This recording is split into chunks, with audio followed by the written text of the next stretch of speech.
what are some artists that you've written for that we may not know about, or like background vocals or arrangements that you've done for artists over the years in your career? Lord have mercy. You want me to go all the way back there.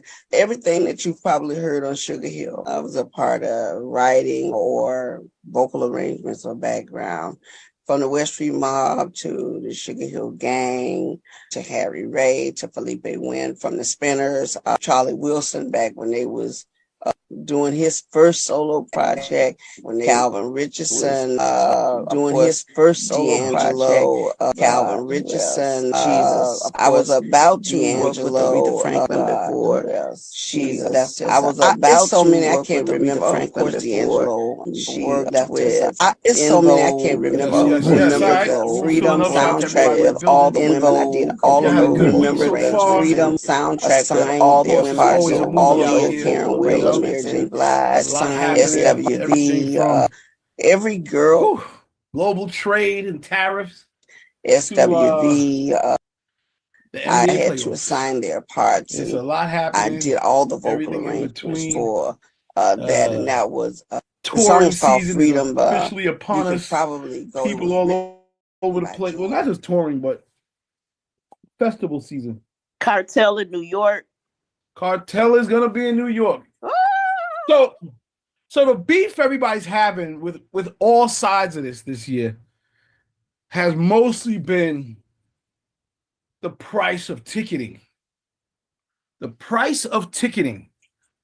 And that's for across the board with all these tours, man. It's been a pretty expensive experience now. Yeah, what I thought was funny was the Beehive attacking Beyonce. Like, they come after everybody that goes against her, but now they're looking at her like, excuse me, ma'am. Yeah. Yeah, because how much her tickets are, the average? No, I didn't look at that one. Yeah, I think it was like, for the Cowboy Carter tour. Yes. Yeah. But someone like Cartel, I think his tickets are worth it because he hasn't been here in more than a decade. And not just that, he's gonna bring a ton of special guests. So I think his ticket, not being biased, but I think his ticket is worth it. The $400 to $4,000 tickets. You say that's too much? People, I know people was making jokes and which is very dumb when people say they spend their rent money on Beyonce too. Are you like how stupid are you? Like I listen. I understand people be fans and be fanning out, but they gotta realize, they are human beings. You're a human being. But don't put yourself in a situation just because you're a fan that you will probably never get to touch, be around, or really actually talk to one-on-one. But you'll spend your life savings on that fan, and that fan is already rich. So they rich, and you're gonna go, you barely making it, and you're gonna go even more broke.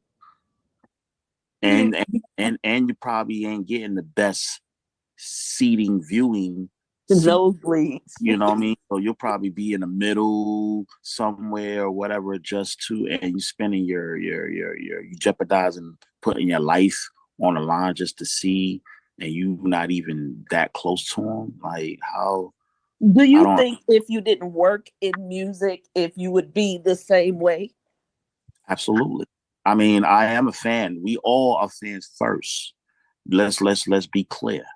Before we even, whatever we are doing today, decided to do, or say, this is what I want to do for a career or whatever, we are all fans of this thing first. Yes, younger, we don't understand. Some people do not possibly maybe can hold themselves. They be nervous, they fan out. Okay, I understand that. If they never be me, I won't not fan it because I'm used to being around all these type of people. So I know how to keep the cool. But for some that would never think they could see, meet, or touch maybe their favorite fan. I could see them, fanning out. But as far as pricing, if I ain't got it, I ain't got it. And I'm not gonna put I have enough sense. I'm not gonna put, your rent money or whatever that's crazy. care of, you gonna spend that on even people with kids. They probably I wouldn't even be surprised if Kids can't get no new shoes. I wouldn't be surprised they left their kids home alone without no supervision to go to a concert. Well, I think like people are super fans, and that's okay. But I do feel like, we live in a capitalist society, man. It's super capitalist and it's overly capitalist. So people are charging way more than they should for basic things. We just saw that with eggs. Let alone Kendrick Lamar tickets, Beyonce tickets. There was a beef over the cartel ticket price. People just don't think it's worth, $1,600 for a seat.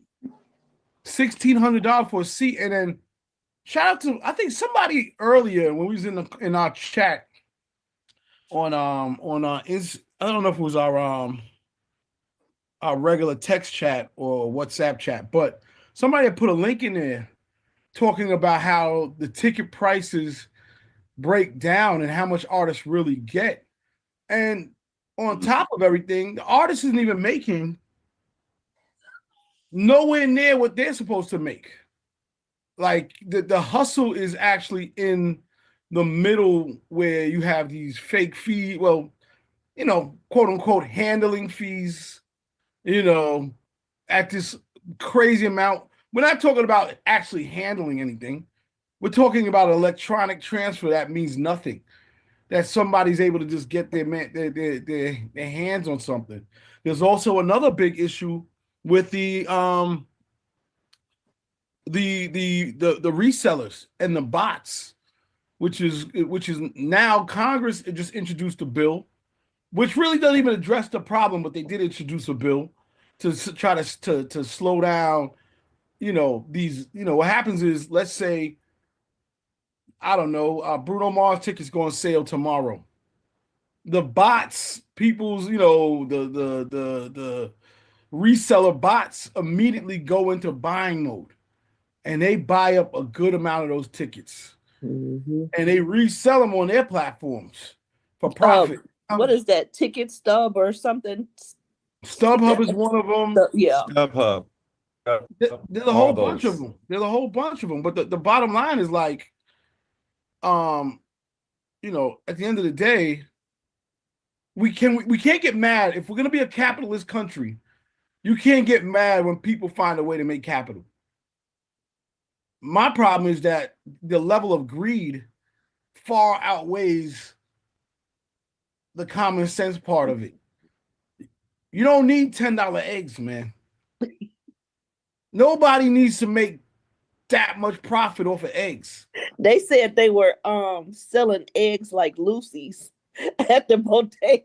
For sure. And on the low, they still trying to hold on to that price. They do. They had a guy on the news, I don't know if it was the Heights or somewhere, where he said, he takes eggs out the cart, he puts it in the bag, and he sell like one or two like that. Like, he's like, just to, please the customers that come through and that might want eggs, but they can't afford the whole cart. Somebody that said the goose laid the golden egg was right, man. The gold is Easter, you're gonna have to have gold eggs, or what kind of Easter is it gonna be this year with all the eggs so high? Think about, you know what?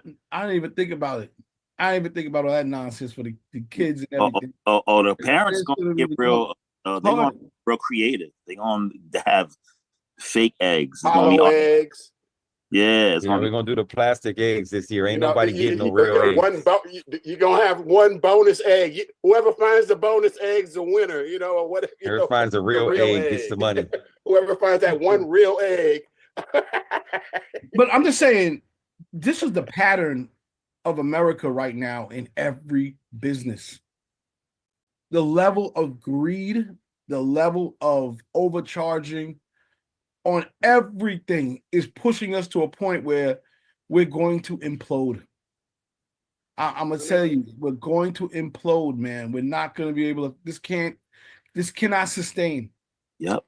This cannot 1% sustain. of the population has like what 95% of the capital or the money in this country. You know, the rest of us, 99% of the population got to take that leftover crumbs that these billionaires are hoarding. They're going to sitting on top of this wealth that they can't even ever spend in their lifetime or their grandchildren's lifetime. But we're sitting there watching these people get more and more powerful and more rich. It got to be something we can do about it, man. I keep saying that, but I'd be like, what?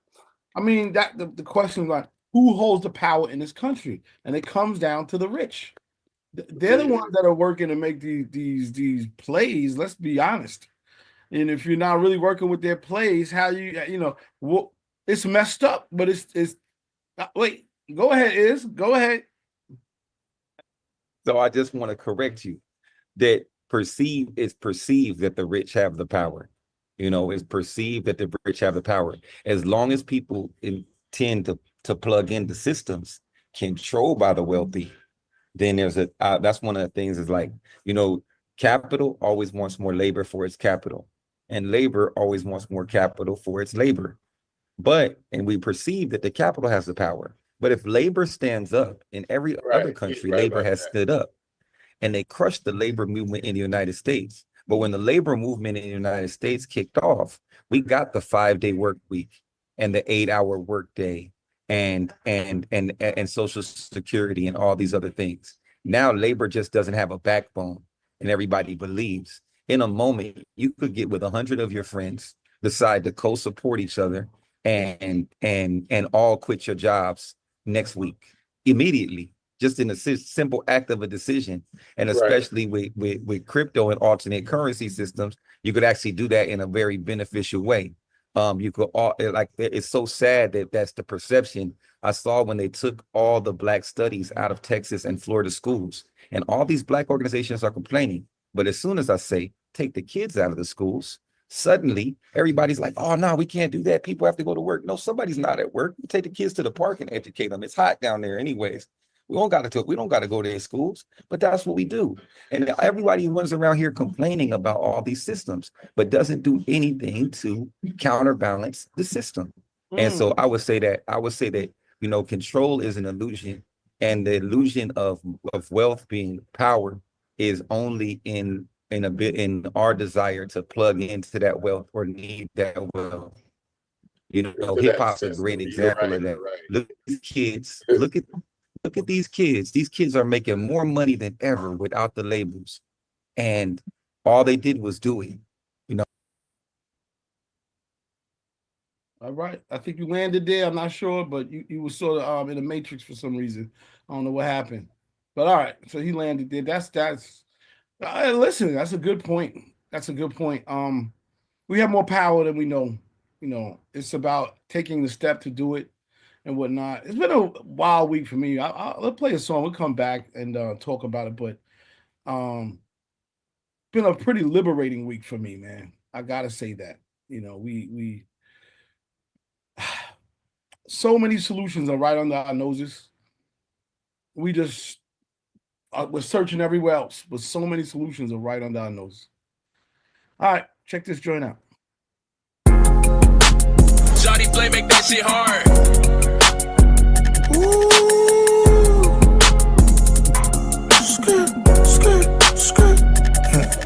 I done ducked them rats so long and caught my way cause hard to find. I done made these niggas cop the biggest chains that they can find. Kidding not.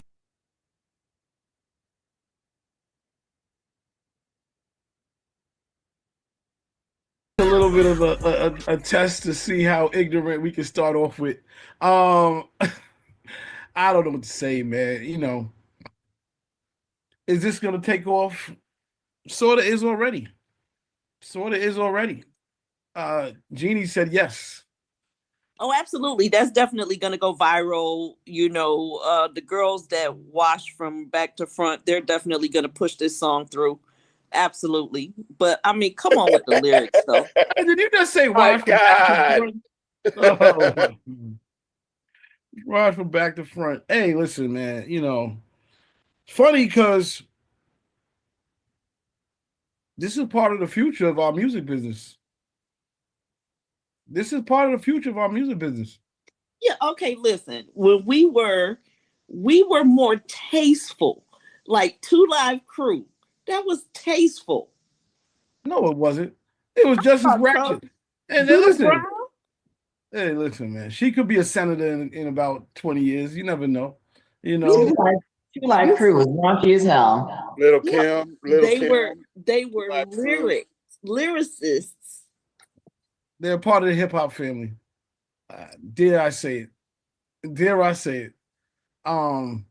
It's so funny because like it's like the most wildest people. Because like look at Luke today. Look at Luke today. I think he ran for office. You know what I mean? And he's now like a coach / motivator / I want to say a politician of some sort. I mean, I think don't stop, get it. What is that? Motivation. He's been a motivational speaker this whole time. Don't stop, get it. Listen, don't stop. We can spin ratchet however you want to spin ratchet. It's all good. You can spin the ratchetness however you want to spin it. It's all good. But okay, so to be serious though, I want to tell you that the mixing and mastering, the lyricism, and all of that was of quality. Although we were talking about trash, it was porn music, but there was still quality to it. Now, I mean, her cadence, her breathing, you know, you can't stand in front of the mirror in your bathroom with a toothbrush and then put it out, you know, which is what she sounds like. But that's what I would say the difference is the quality of it, the engineering and everything. But, you know, everybody got their porn music. Fair enough. Yeah, I just think she has her own audience and she's made a lane for herself. And, you know, we can say what we want to say, but, you know, she's made a lane for herself. Period. End of story. And she rode on, you know, she's playing the game in terms of mainstream rap. You know, is she being exploited? Yes. But does she have a problem with it? No. You know, so who are we to sit here and like, you know, throw under the bus? My thing is, if you don't like it, don't play it. It is what it is. I was just happy she didn't make the list because you saw Billboard drop their list of 25 top female rappers. I was like, if they put her in the list, yo, I'm leaving it off. I'm leaving it off. Yeah, credibility's out the window. Shout out to Nicki Minaj though; she did get the #1 slot. Yeah, I mean they at least had notable names in there. I thought it was, you know, but you know, I mean, Doechii got put in the top 25. Glorilla was in the top 25. You know, these are, I think, and this is why I say like hood chicks over hood rats because I low key respect Glorilla's her get down. You know what I mean? I can't vibe to the sexy red shit. It's just, you know what I mean? Like I can't get to it at all. Like it's just catering to the new era of OnlyFans bitches. You know what I'm saying? Which is you got a daughter, Ray? Do you got a daughter? Ray? I have 2 goddaughters. I mean, and that's why like it's enough for me. You know what I mean? It's too close to home. You feel me? Okay, dig it. Yeah, ain't for me. I got a daughter, man. So like, yeah. That's the last thing I want to hear from a young lady. That's you know what I'm saying. Saying.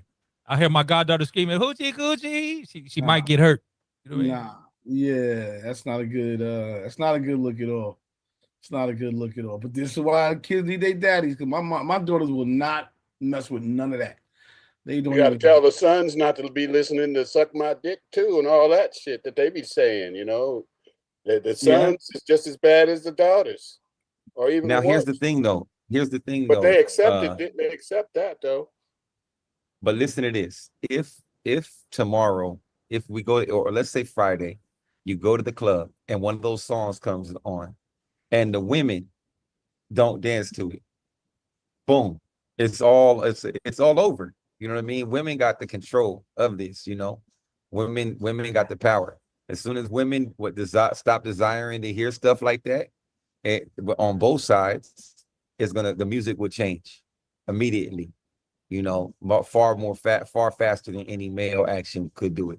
But I don't listen to any of that stuff. Like I feel the same way about the rappers who who rap about that stuff. It's too simple. Like I really want hip hop to come back. I really want it to be back. Like everybody had their own style, and you like go back and listen to the Camp Low album. You can listen to that today. You go back and listen to the DMX, Flesh of My Flesh, Blood of My Blood today. You can go back and listen to Reasonable Doubt today. You can listen to Wu-Tang's, all the Wu-Tang albums right now. Right now. This music right now is popcorn music. It's going to be like snap music. Remember the snap era? You don't hear the snap no more, but every once in a while they play a couple of them, you know, in certain clubs. But yeah, I just can't wait for this time to be over, man. I can't wait for this stuff to die. But right now we have an industry, you know, people call Kanye West crazy, and I don't like the way he interacts for sometimes, but we have a music industry that's been controlled and financed by the wrong people, and it's promoted the wrong things and the wrong images. And whoever keeps giving these kids a bag, that's who else we need to hold to responsibility about this. So based on what you're saying though, times change. And right now it's instant gratification. When we were pushing all those records and listening and stuff, the internet was not there, you know, so you had to like go search the music out. You had to wait for record stores to get the drop, and you had to do all of that. Now, as soon as you cut on your phone, the music is there. And so, and a lot of them don't even know who the artists are. They wouldn't know who DMX is or Nas, or like the fact that Jay-Z actually is a rapper, not just somebody's dad and husband. They just don't know that stuff, you know. And then TikTok really makes it go super fast. So I just don't, they're sampling our stuff, right? But they don't understand it. They don't understand the culture behind it. They don't understand the vibe and the feeling because internet. So I don't know if it's going to go back. Yeah, that's what I was going to say about the Sexy Red situation, because you're right. I mean, Luke, raunchy as hell. I mean, Two Live Crew, raunchy as hell. Lil Kim, right? But it just wasn't so much in our face 24 hours a day. Like you had to go see just the BET Uncut, or if you saw it like on MTV Raps. So you got like a couple hours a day of it just to go indulge in it. Where now, like you said, the minute you open your phone, if that shit is viral, it is on every feed that you have. You know what I mean? And that's why I just think it's so much in our face all the time. You know what I mean? Agreed. Yeah. Plus also that back then they had a shock value for that music. You know, it wasn't everybody doing that type of music, so it was a kind of a shock value and an attraction because of it was against the grain. But now this music is like shit. You know, when you're in a pig pen full of shit, you after a while you get used to the smell. So all this music now, everybody's used to that shitty smell. So they then got numb to what real music is because everything is out there is raunchy and shitty and nasty and okay, so that's what way it's supposed to be. But you know, we got to change that. A lot to say. I think we all have to do our part. We all have to do our part, man, because a lot of us will fall into chasing what the norm is and the popular is, but we all have platforms. That's one thing I want to say today too. Is I think, Raymond, this is the 5th year anniversary today. Yep, indeed. So congratulations to everybody, man. 5 years we've been doing this. Salute to you, C. Salute to you. Hey, thank you, and to you as well, and to everybody who's been a part of this. This is 5 years of doing this. So first I want to tell everybody congratulations, and I'm proud of everybody, man. I'm proud of everybody because at the end of the day, we all grew over 5 years. We all grew, man. I see everybody, you know, everybody has now their own shows, they're on their own platforms.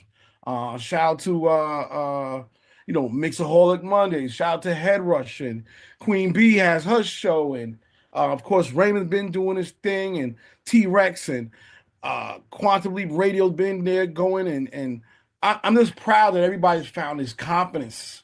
You know, B-Tip, Swerve, of course, everybody's found this confidence to grow and to put their own people on and to play and talk to people they believe in, play songs, you know, that are local, that they love, that they believe in.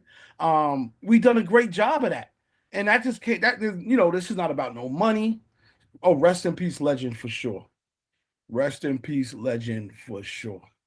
You know, but it's just the self leadership people have created here, man, and the networks that have built out of this and gone everywhere. It's been a beautiful thing, man. You know, shout out to everybody who's been down, man. It's been 5 years, been a blessing. We've interviewed. We could never. I couldn't even tell you how many artists we've talked to. You know how many thoughts and discussions we've had, but yeah, man. Shout out to everybody, yo. Queen, go ahead. Yes, I just want to say I'm so grateful for this platform, Digiwaxx New Music Wednesdays. I remember the first time we got together during the pandemic. We interviewed a producer, Dallas Austin. Yes, Dallas Austin. And he encouraged, a lot of great artists and producers inspired me throughout my time here on Digiwaxx New Music Wednesdays. So I'm so grateful for CL to offer this platform for us to get together and expand. Because first it was for DJs, and they expanded now to podcasters and influencers. And so I'm grateful for this platform. And thank you for everyone. Thanks to everyone who joined and inspired us. Yeah, touche, man. And it doesn't stop. Doesn't stop here, man. There's so much more to get. I'm taking a class right now, and it's opening my eyes to how we take what we do and popularize it even more, and we build a business engine around it. And that's the next level for all of us, for us to monetize our spaces so that we're sort of more self-sufficient and we have more control because we don't need to do things for the money because we got money. Go ahead, Jeannie. You're on mute. That's not going to help at all. Hello? Okay. No, just want to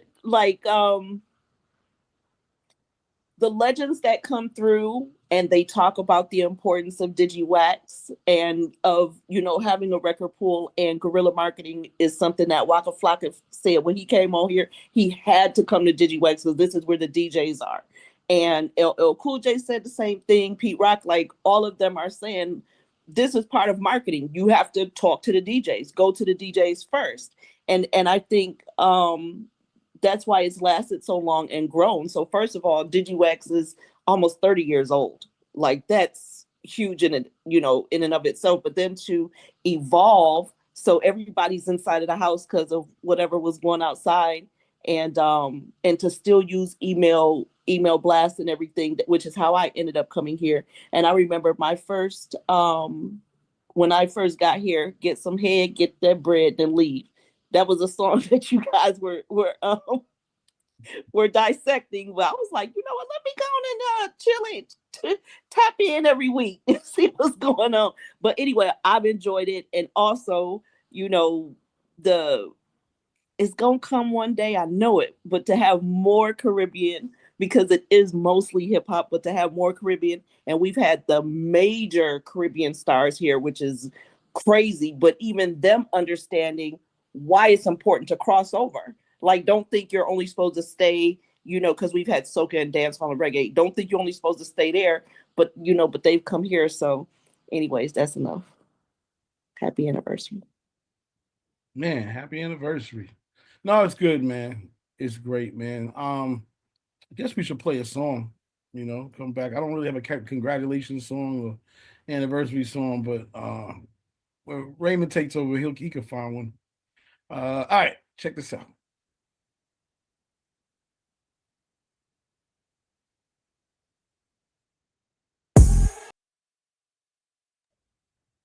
All right, something new. I don't know if anybody heard of them. Charmaine and Gold London is the Money remix. You know what? I wasn't mad at it when I heard it. It just had it was a bounce. I was like, okay. Don't really know too much about them. I don't know if anybody does, but that is the Money remix.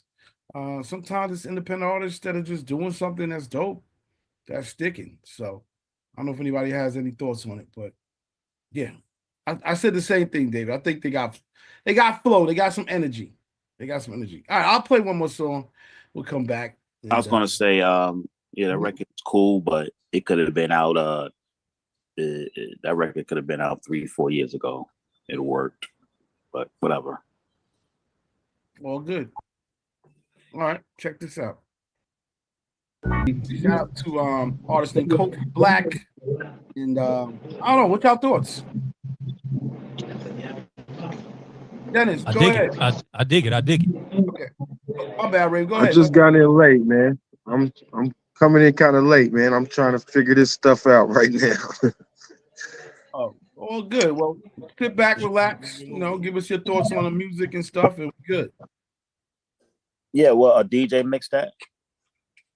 No, that's just how the record is, and it's starting to like leak out. So I figured I'd play it because I made a post yesterday. It's talking about just supporting local talent. We all got I love coming on here and hearing songs that are like artists that are like, okay, this is somebody that's popping by me or something that's starting to move in my neighborhood or in my town or my city or whatever that may be.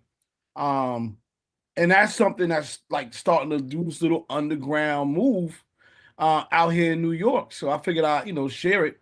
But I'm also into like, us starting to break local, if you had to hashtag it or play local. Just because there's a lot of dope talent around us that, we should be supporting. And that's just me. So, and yes, I know y'all do. Shout out to Punch. I definitely gotta say y'all definitely do putting on for indie, and everybody does. Everybody does. I feel like it's a good thing, man, because we can put on. We've been breaking local, CL. I'm about to come out with an R&B record myself. You know what I'm saying? With myself singing on there for the ladies. You know what I'm saying? Salute to the Digiwaxx fans. Yeah, shout out to Punch, no doubt about it, man. Yeah, but back to what I was saying before. So I shout out to my man Mikey McDonald and the Earn Your Leisure family. They're doing a 5-day business challenge, and basically the 5-day challenge is it's 5 days. So once a week, 12 noon to like 2 o'clock, sometimes a little earlier.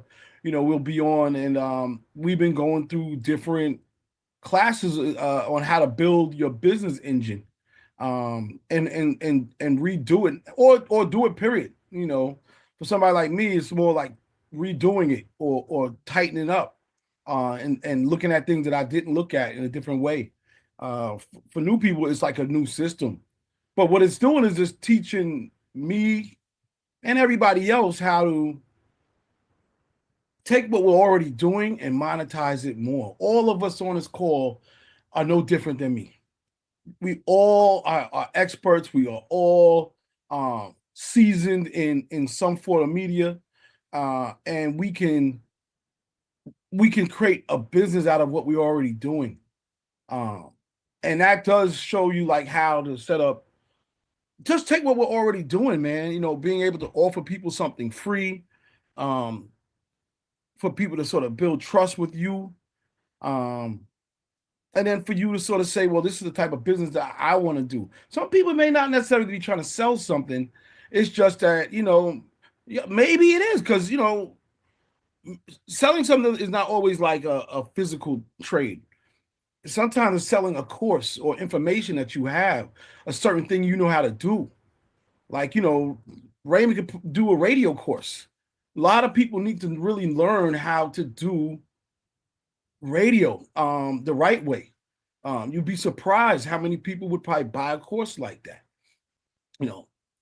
Digger could do touring, how to take an artist on the road, or how to properly map out an itinerary, how to maximize a road trip and things like that.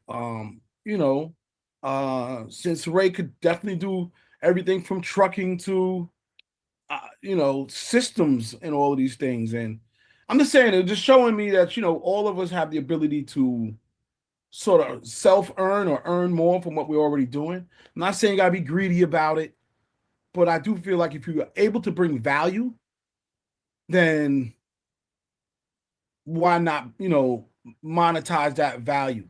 It doesn't have to be $100 a session. It could be 10 or 20 or whatever you feel is worth.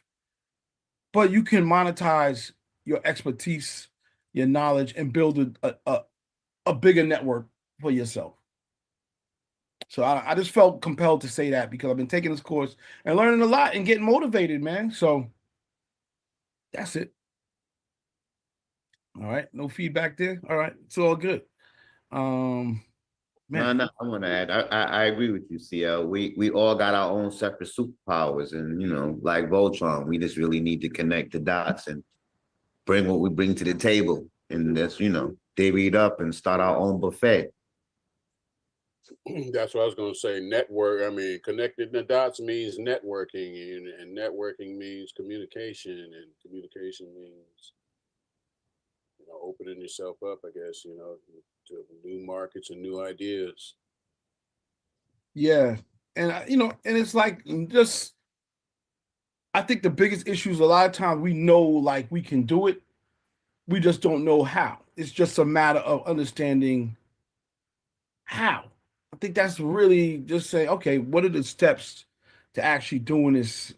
Yes, building in my network, scaling it, and monetizing it. And when people have done it before you, that you're connected to, it helps you because people want to charge you to get that knowledge. People want to charge you to get that knowledge.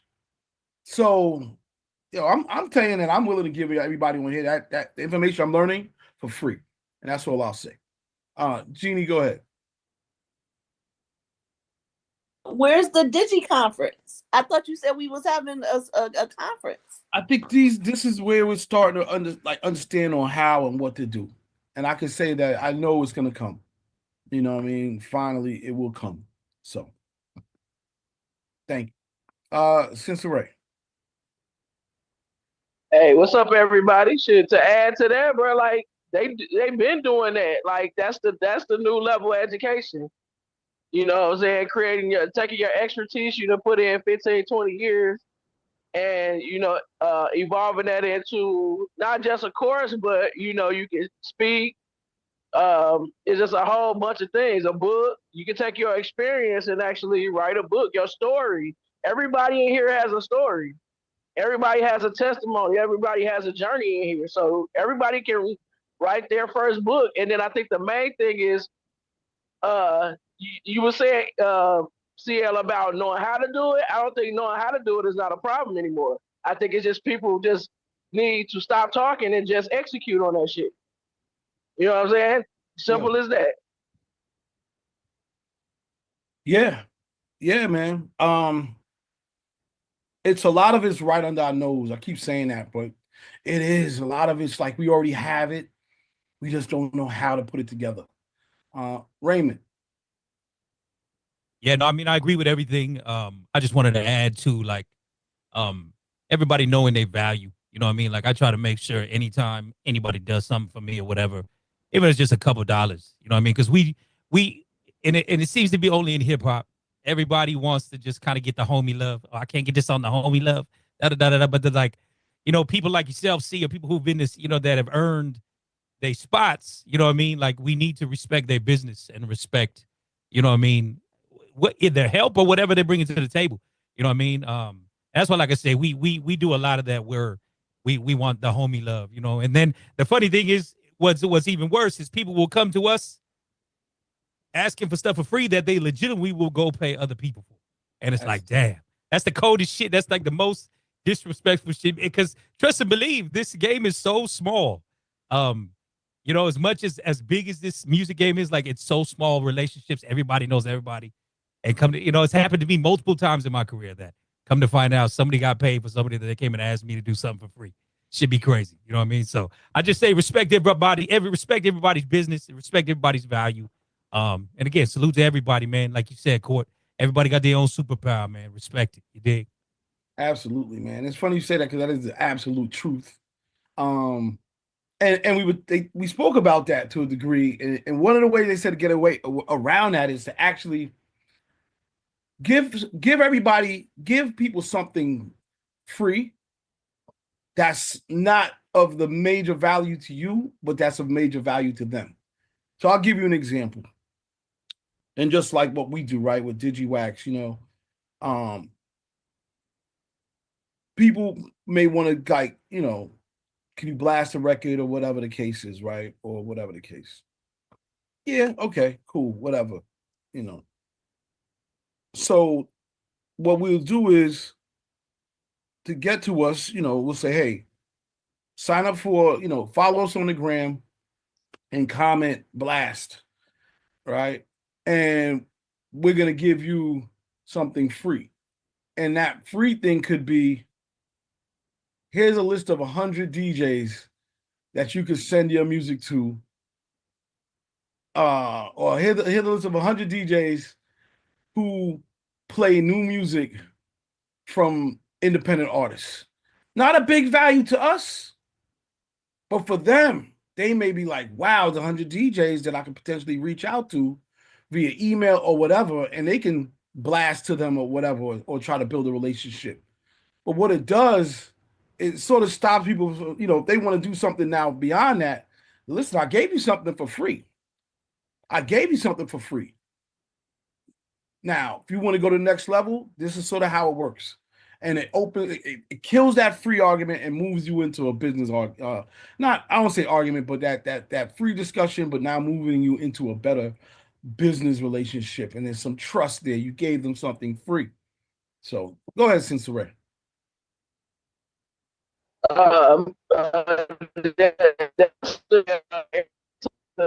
Wait, Sensei, you definitely in the matrix. Move where you standing at. Yeah, we can't hear you. That is not groovy. That is not groovy. The next team. I'm rolling through Georgia. Okay, go ahead. Okay. What I was going to say? No, well, Eric Thomas, I've been part of his tribe since like 2018, ET the hip hop preacher. And so he does coaching and personal development. So what you can do is, like, even more adding that value, you can actually just did a 3-day summit. This is for you. I did. Yeah, we having a hard time. It was free, but Sensei, when you get into a better area, can't blame all that matrix on Georgia. Yeah, that's like Mr. Smith is right on you. So when you get into a better area, let's come back and visit that. But along to what she said, she talked about Eric, I think his name is Eric Thomas, and he has a also sort of the same type of personal accelerator programs and personal growth. That's where we're at, man. We know a lot. Build a business around who you are, your brand, and what you do and can offer, because we can all do that, all of us. All right. Yeah, I was in ET's thing. I used to be in that thing, Breathe University. The only thing that I really liked, the thing that I stayed in it for was this. They had this morning accountability call every day. So it'd be one at 6 a.m. Western and one at 6 a.m. Eastern. And there was a point there where I would go to both of them. And they were like little, cool points of inspiration, cool points of community. And I actually spoke at one of his conferences, and one of his investors brought me in to explain crypto and NFTs to their thing. So I spoke at one of his things in Chicago. And yeah, so he's got a big business. A lot of those things, those membership services are big business. Just got to make sure that you're able to deliver on what you say. But it seems like that would be a great ancillary thing, helping young artists navigate the process of getting in and monetizing their work and getting distribution deals and licensing deals and bringing the experts and the execs on those calls. That's something that I think somebody will pay $40 a month to be a part of.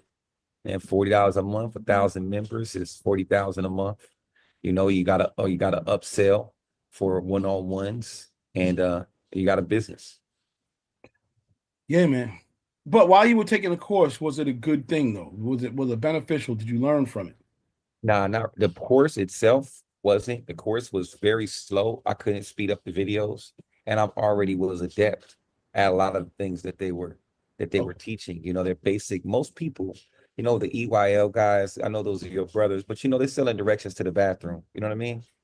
As most people aren't giving you the information, it really is like secret access portal causing information. Until you have direct access to them. See, people kind of covet those jewels, those things.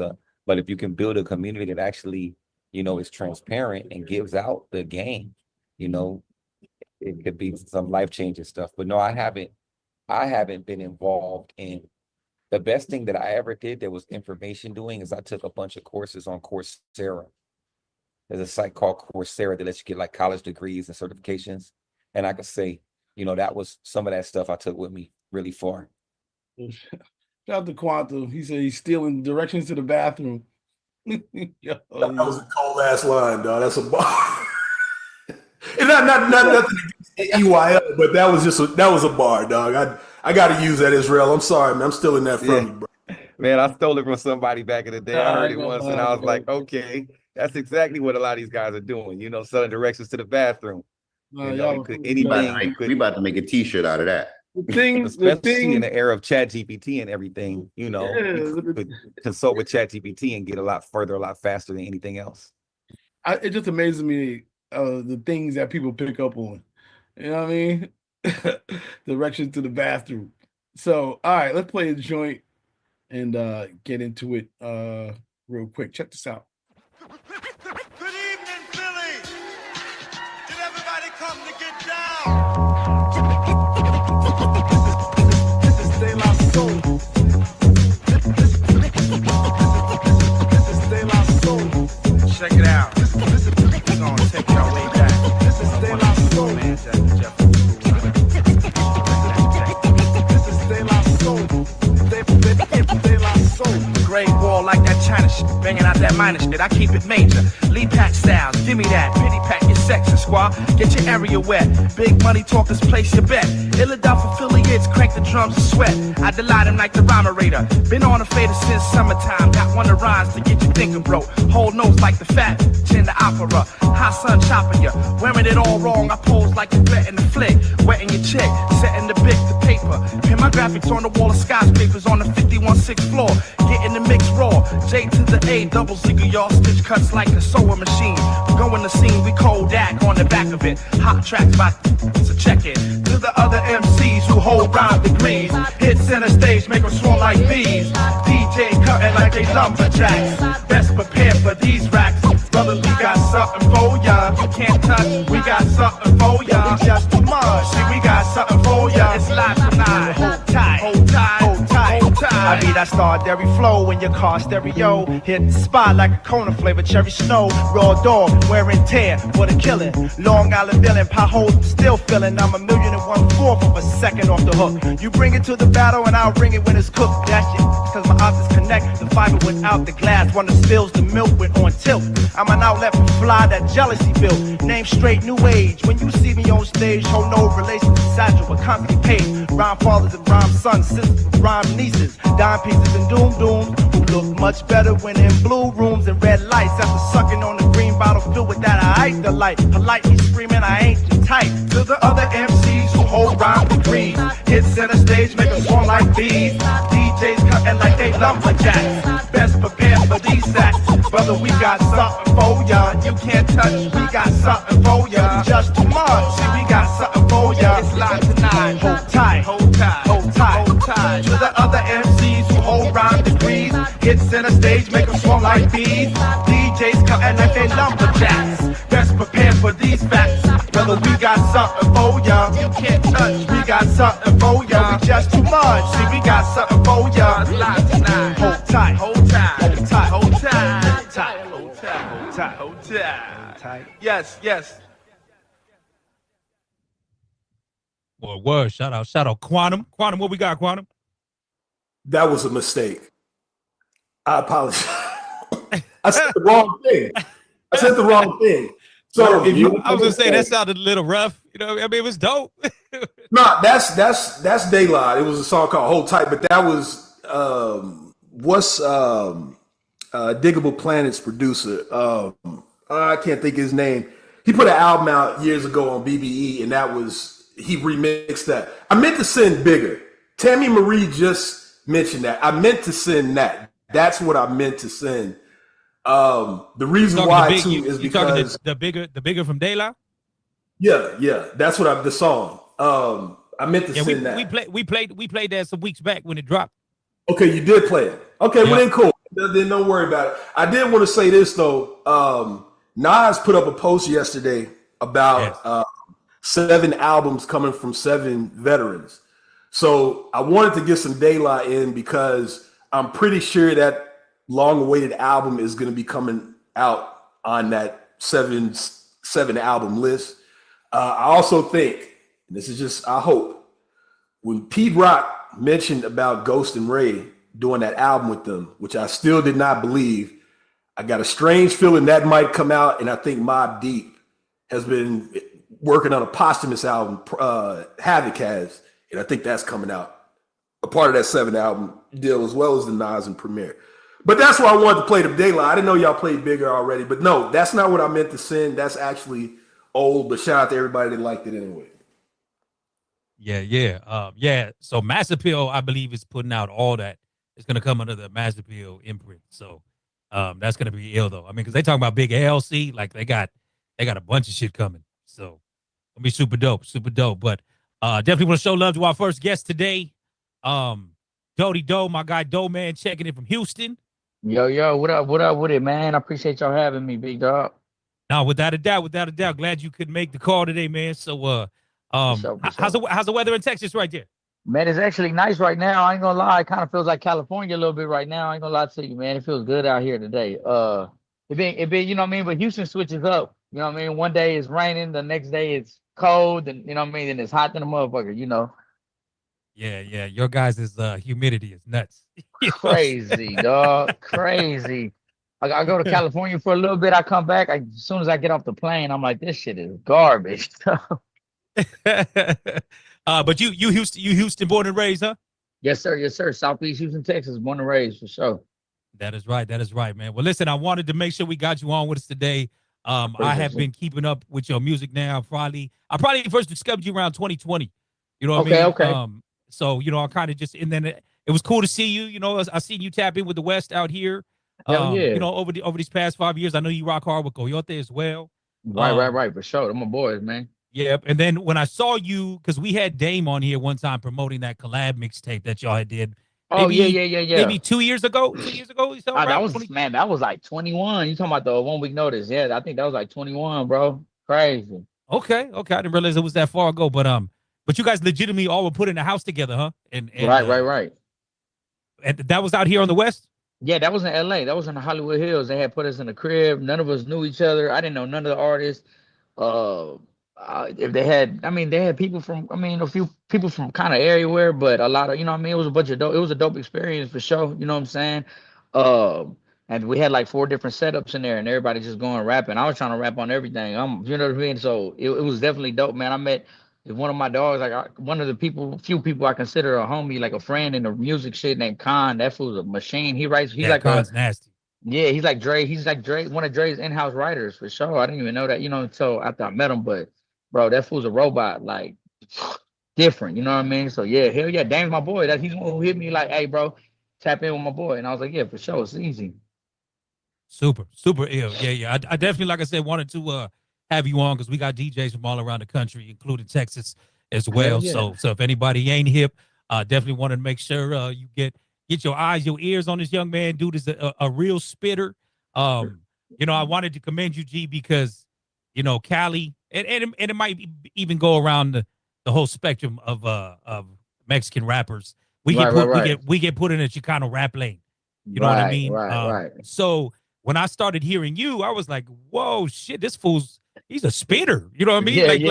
You know, while you can kick your neighborhood shit, like you spit bars, like in a lot of shit. So hell yeah, appreciate it, bro. And I know I've heard you mentioned Nipsey in this latest project and all that type of stuff. So I'm just curious, where does that come from you as far as your lyricism? Man, like I think with the lyricism comes from like back in the gap. Like I wasn't really raised on like Texas music. I wasn't raised on like even I was raised on my pop was raising me on like Pac, Pun when it did come to rap, but my dad's from the, he's born through the 80s. So the music that he listened to, Earth, Wind and Fire, LTD, a bunch of oldies. But as far as when I did hear rap, it was all lyricism. And then once I got older, started doing my own research.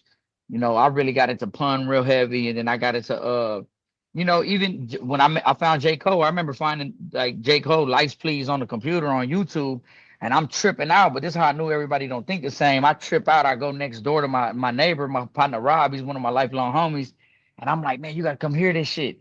And like, bro, he don't even like it. Didn't transcend to him. You know what I'm saying? He was like, oh, that's cool. Like, you know what I mean? And I'm like, this shit's crazy. You tripping? This shit's crazy. So it kind of just stemmed from that, bro. And I mean, I started rap, bro. I started rapping when I first started rapping. It was my homie Tony Solomon. He's from South Park out here. That's a real big neighborhood out here. Man, he was way better than me. You know what I'm saying? So it was like having somebody better than you already from the jump, and that motherfucker was a monster. You know what I mean? It just his life went a different way. But yeah, bro, it was just always. I mean, that's always been hip hop to me. You know what I mean? I know things change and the culture changes, and I ain't mad at it. But also, I always wanted to push the issue. Like, I'm not a Latino rapper. You know what I mean? I'm a rapper that happens to be Latino. You know what I'm saying? Yes, sir. Yes, sir. Couldn't have put it better right there. You know what I mean? Real spill. Yeah, for sure. Because like I said, man, we got a lot of dope gente that can get down, but for whatever reason, just because the way it works, like we get put in this rabbit hole of Chicano rappers. You know what I mean? But that's why, like I said, your voice, your delivery, your cadence, your bars, they all stood out to me heavy, bro. Just like you said, the mere fact that you can talk about Cole that way lets me know your mindset is in another realm. So that's super dope.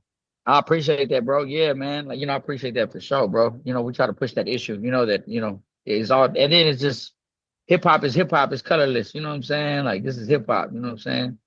I always tell people that. I'm curious too, because the times I've been out to South by Southwest, I see a different togetherness with Black and Brown in Texas than I do here in California. There definitely is a divide. I mean, even furthermore with Mexicans, how we got the Northerners and the Southerners. You know what I'm saying? Whatever. Right. So how is the culture, Black and Brown in Texas right there? Man, it's bro, it's way, you know what I mean? We're definitely together, bro. Like I said, like the dude I just mentioned, that was a black dude came up rapping with one of my best homeboys are black. You know what I'm saying? We go to school together, we play ball together. Like there's no real divide. Like, the only divide probably in Houston is like North Side and South Side at one point. Like, you know what I mean? And it's just, but all Mexican and blacks. I mean, of course, when you get, if you go inside, of course you ride with your people. That's always, that's on GP. But as far as out here, like we click together more than, you know what I mean, against everybody else. So we stand together real heavy out here. You know what I'm saying? Like, I think if anything, like, it's like everywhere, you know what I mean? They always say like a Mexican's biggest hater is another Mexican. You know what I'm saying? And it's sad because like I'm gonna drop a tape. It's called like Brown Magic, but it's just like stop. Like the person who looks like you the most, you need to say what's up to him. You know what I mean? But also, yeah, like it ain't really. I mean, our culture is so intertwined. Like if you go listen to interviews of Slim Thug or Bun B or any of these big black artists from our Lil Flip. Their main fan base is Mexicans from Texas. They zero, you know what I'm saying? Like all his fans are Mexican. You know what I mean? They say that like there's a reason why we make a living. So it's definitely like our culture been like that for decades. You know what I'm saying? It's not like when we come out and the way we talk or the way we dress, and people they trying to act like, nah, we just acting like Texas. Like this ain't. And I did see that when I went to California. I remember one time like seeing the divide was so crazy for me, and I was like, dog, it's like really, really segregated out here like that. You know what I'm saying? Like, especially in the older generation, like it was an old school cat, like an OG Mexican cat, and I was like, damn, this is really on some, you know what I mean, racism shit. I was like, It's the politics out here is funny, and unfortunately it carries over into the music. This dude can't rock with this dude from that neighborhood or whatever, you know, blase, you know what I mean? But Yeah, hell yeah. you know, why can't it just be about hip hop? Why can't it just be about this love of shit? You know what I mean? So, yeah, for sure, bro. For sure. I agree with that 100%. But y'all politics is wild. I mean, y'all rich in gang culture. You know what I'm saying? Like gang culture ain't really that heavy. I mean, it's gangs, you feel me? But it's more like hoods out, like, you know what I mean? Actual full neighborhoods. And that's why you get like the black and brown people. That's why you get the black and brown people rocking together. You know what I mean? They might be from the same neighborhood, so they getting down. You know what I mean? All right, word. I could dig it. And the thing that's even cooler about that is I know this ain't no bullshit because you rap about this in your joints. You know what I mean? For sure. The collaborations and just love and the struggle for black and brown together. You know what I mean? So I know that's sure, really bro. what you're about. So Cedar Santos, I want to get into some of these. I know you just dropped a joint with Paul Wall too. And we'll get into that as well. But you have any kind of favorite on here of Cedar Santos? Man, to be honest, bro, like I couldn't even give you a favorite, but you know how it happens with albums, you know what I'm saying? Like our records, like you think that the record you think is gonna do the best, don't do nothing. The record you didn't really care about goes up, and you like, what? But nah, man, I like the whole joint.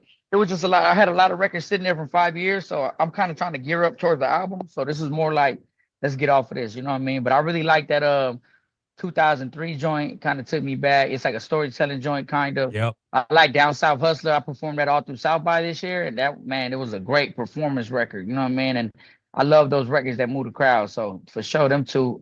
And the intro, crazy. I think the wordplay on the Cassius is crazy. Yeah. I mean, you said. I mean, every one of these for me is just added. Like I fuck with No Inspiration heavy. I think that one's super dope. You know what I mean? So, I'm gonna go ahead and get into Cassius G. Just so because that's the first one off the project. So peep this out, y'all. We got Doman hanging out. Cedar Santos is the present album that's out. Son of Jesus, is that already out too, or that's just kind of like a promo? Yeah, that's coming out, like that's gonna be like the album where I'm working on it and I'm really like being particular with it. You know what I mean? So Son of Jesus is gonna be like my actual project. Cedar Santos is more like we warming up, then I'm gonna drop another joint, and then I'm gonna drop the album. You know what I'm saying? I'm just waiting on some stems to come back from a few big artists, and it's time to go. You know what I'm saying? All right. Well, people, I got to play the intro too. So let's do it. Let's do it. Check this out, y'all. Again, Doman hanging out. Super dope spitter. Houston, Texas in the building. Check this out. Shit. We don't back down from anyone. And that's what got me in trouble. I don't play games. I don't kiss anyone's ass. And I'm a real man. And that's regardless of being a fighter, I'm a man. That's why I want to be a man. And if I die, I want to die, man. I don't want to die bitch or fucking poodle in the street. Dinah Gang.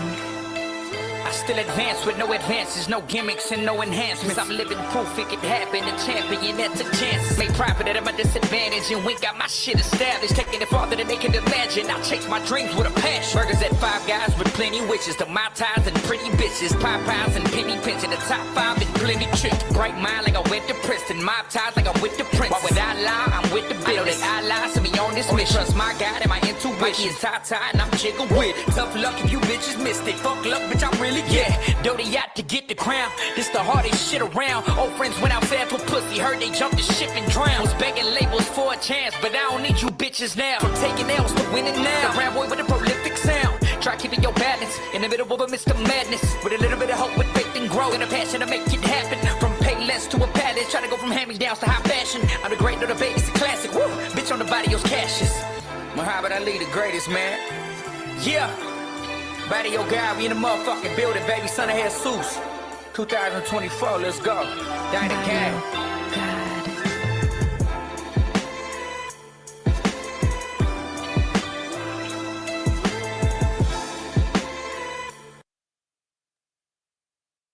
All right. Just to intro y'all to this album. Like I said, even just that little Tyson clip on the beginning, that was him. Shit. Shit. Real quick, that Tyson clip was crazy. Yeah, right. That just set the mood. I was like, yo. Oh yeah, appreciate that, man. That Tyson clip was set the mood. I was like, damn, man. Raw Tyson. Yeah, man, I made it after that. Santos is my grandpa's name, and like he just had that same kind of energy. You know what I mean? If you meet him, they ain't scared of nobody. Old army infantry type dude. You know what I mean? Big old motherfucking Mexican gorilla. You know what I mean? And I was like, you know, that will sum him up. You know what I mean? If you never knew him, you know. So I was like, hell yeah. And I boxed for a long time. So Tyson's one of my favorite fighters, man, of all time, man. I was just gonna say, how long did you box before getting into all this? I probably boxed for like 12 years, probably 12 years. Yeah. I mean, I started off young, but then I was like, man, I'm gonna play. I was playing football. That was my first thing. I was really, you know what I mean? That's what I thought. I think I'm gonna go pro. And then when I realized, like, I ain't gonna be, I'm only gonna be this tall. Like shit, you know what I mean? I broke my ankle, man. One of my games, and shout out my homie. His name is Michael Brockers. He actually played for the Rams and he played for the Detroit Lions. He carried me off the field, and I was like, yeah, man. So I started taking boxing more serious. I was always in it, but probably in high school, throughout high school, I started taking it real serious. I went to the Olympic reloads, like they're like the Olympic trials in 2012. And I got in an accident in 2013. I got hit by a truck running across the street. And that was it for me. I just kind of started going. That was like 2013. Then I took music way more serious. You know what I'm saying? I was always doing music, but it was kind of more like, you know, it was a hobby. It wasn't like something I really, you know what I mean, thought that could go somewhere. You know what I mean? No doubt, no doubt. So Cedar Santos, that one dropped maybe, what was it, maybe like a month ago? Yeah, it dropped. Yeah, it dropped March 11th. March 11th. Yeah, for sure. Like about a month ago. Word. So you said you popped out to South by Southwest. Any other plans moving around for this year? Man, I think I think I'm gonna pop out with the Yodis. I forgot when the festival is. I know Khan and the Yodis are on the festival. It's out there in LA, I believe.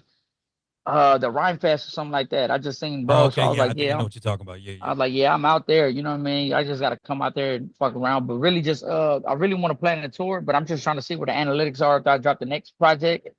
And then, you know what I mean, try to target it. Like I'm 100% independent. You know what I'm saying? I ain't got no label. I ain't got no financial backer. I ain't got no label. I do everything by myself. So I'm trying to see where people are and then just, you know what I mean, just go out there and get to moving and shaking, really. You know what I mean? But I'm just really gearing up for the album. That's really one thing that I definitely want to take my time on it. You know what I mean? Give people something to remember. You know what I mean?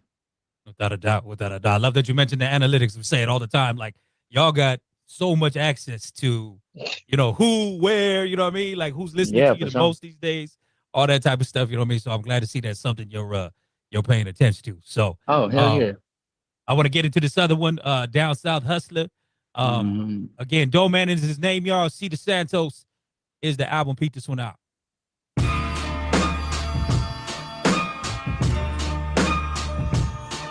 It's the return of a bad motherfucker. Hip hop, baby. Down south. I got that pussy for his shoes, took off the laces, then I hung him with him. Served his baby mama, left her strung out, then we run up in her. Killed her, then I fucked the corpse, I nutted, left my gun up in her. In her pussy, out ahead, my 45 got tunnel vision. I said, when it come to this spitting, I promise you pussy can't fuck with the God. I said, who? Wanna go fishing, you know that my brother be told to ride. Yeah, with the mob, together and never divide. The legend is never gonna die, the devil is like any rappers are tired, and you better pray that we never collide. Woo! Bringing the boogie and bring it back to this hip hop shit. I say, bitch, I'm the guy in the body, yo, just like Crenshaw and Nip. Though they got high power, low patience, money coming, hoes waiting. O2, Lil B, Southeast, my location. It's the return of a bad motherfucker. Hip hop's baby. Down south hustler. It's the return of a bad motherfucker. Hip hop's baby. Down south hustler.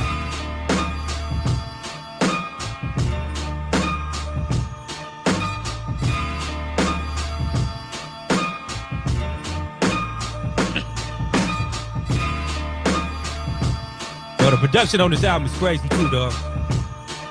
Oh man, that shout out my boy Trox, man. My boy Trox, man. He actually live out there in LA now. He's from Portland though, but man, he crazy with it, bro. Like one of my favorite hip hop producers, man. Like real hip hop shit. You know what I mean? Yeah. That's what I say, man. Everything about you's different, homie, and I dig it 100%. You know, and again, I'm a Cali boy. I got that shit tatted on my arm, so it's good. This is refreshing. This is refreshing. That's all I'm saying. You know what I mean? Because I know we got this in us. We got this in us. It's just, you know what I mean? Like I said, there just be this lane we get stuck in. You know what I mean? So yeah, bro. Yeah, it is. I mean, we're a part of this shit too. You know what I mean? That's what I mean. We're a part of it, and we've been like #1 supporters for this hip hop shit for a while, and I think we're the #1 consumer. You know what I mean? So I think that it is time that you know, we've been a part of this for a long time. You know, my pop was jamming NWA when he picked up my mama on their first date, you know, in a tape cassette, you know, type shit. So it's like we've been a part of this, man, this whole culture, you know, and I love my black brothers and sisters, man. It's just, this is hip hop. You feel what I'm saying? For sure, for sure. C Styles, what's happening? Checking in from Atlanta. Yo, man. That one right there was the groovy movie right there, man. I ain't even gonna lie. But I will say this. You love the hip hop game, right? For sure. Make this shit longer. Why do y'all new niggas keep one verse in these songs, man? Like, come on. No, but a lot of it. No. All serious aside, y'all got like, for me as a DJ, I like the 2 and 3 verses, man. That's what makes the song the song. Y'all right. out making these songs 1 minute and 30 seconds. What the fuck? Come on, man. No, man, a lot of the shit that for real I turned in early. A lot of people were supposed to sit back features and they never sit the back. So you know how rappers be though, man. I'd be like, I got you. You know what I mean? A lot of it is that though. A lot of it is that. No, fuck that. If you do it for hip hop, then do it for hip hop. Fuck everybody else. They'll catch on. But for sure. Fuck everybody else. Catch on. Heard you. Listen, the one verse thing is I'm telling you, a lot of DJs really don't like them one verse joints, yo, because it pisses us off because we can't get into the groove, man. Yeah, you got for sure. the beat is dope. It's a groovy fucking movie. Don't get me wrong, but stop one verse. These goddamn good ass writing. I got you, man. I got you for sure, That's bro. all I'm I got saying, you. like groovy movies there. I got you, man. Yeah, good looking, man. I appreciate it, though. I got it. I heard you, man. Yeah, C Styles out of Atlanta. C Styles out of Atlanta. G, big coalitions DJ right there. So definitely. Okay, yeah, I fuck with Atlanta, man. My partner Grip out there from Atlanta. He was signing Shady for a while. My partner Cantrell out there from Atlanta. I work with both of them. Dope ass artists, both of them. Yeah, I'm in the ATL, man. Link up, man, for real. Hell yeah, for sure, bro. I'm trying to be out there ASAP. I always go out there, try to go out there like every October type shit. That's when that weather feel good out there. Nah, we do a weekly event every Monday called New Music Mondays. So okay, I'm trying to slide. Definitely. Oh yeah, I'm down with it, man. I'm down to make the trip, man. That ain't nothing. Like I said, tap in with me, man. Let's do it. Got you, brother. I got you, man. Good looks. Word. Digger, you there, Core Digger?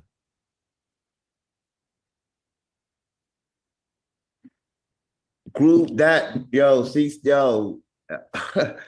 you got some dope shit, bro. You need to go back in the studio and add another third verse to that record, man. You had me in suspense. Like I'm old school, I'm an OG, but we're all in here. But realistically, I know it's the generational thing, but nah, man, I want another verse.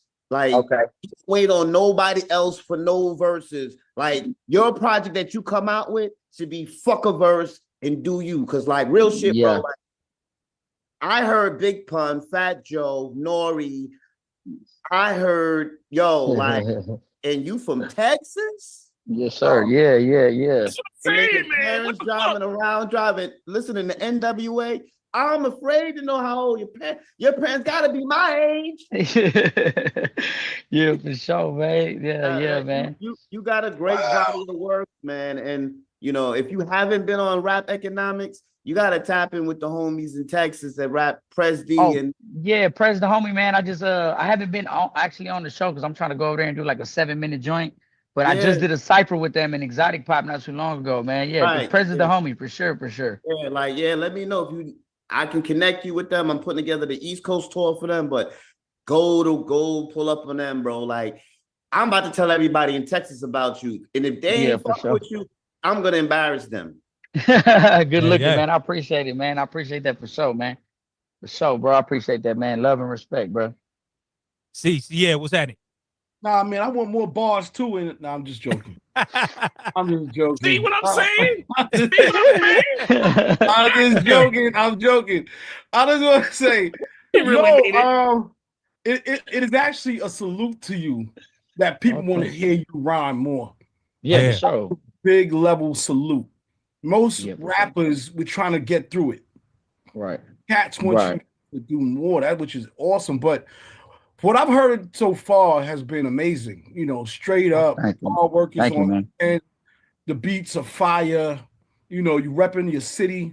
I think it's just a matter of time till, I mean, like you said, those people that are like sort of playing game with the verses, they're gonna regret that big time.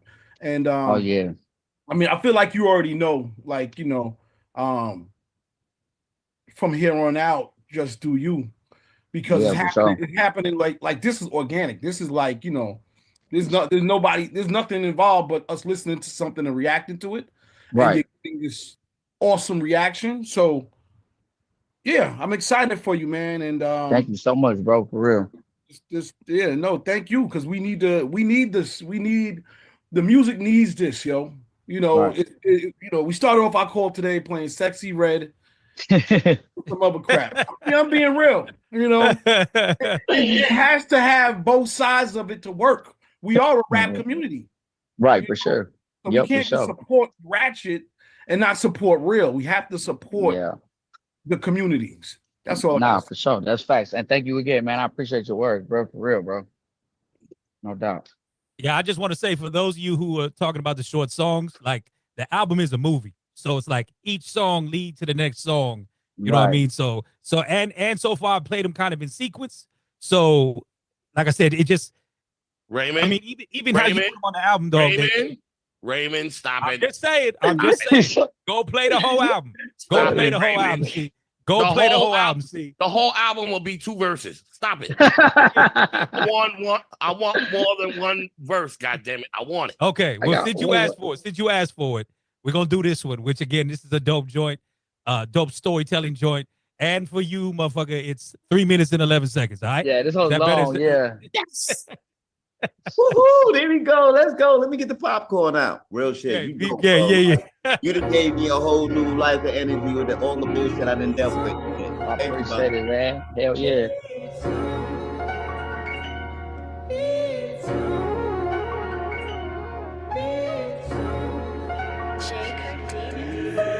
The top shot to Papa, you are not popping. Had it popping since my Papa had me pop locking. Been the man since hoes was pop locking, dropping. 7th grade ball face, Southside body rocking.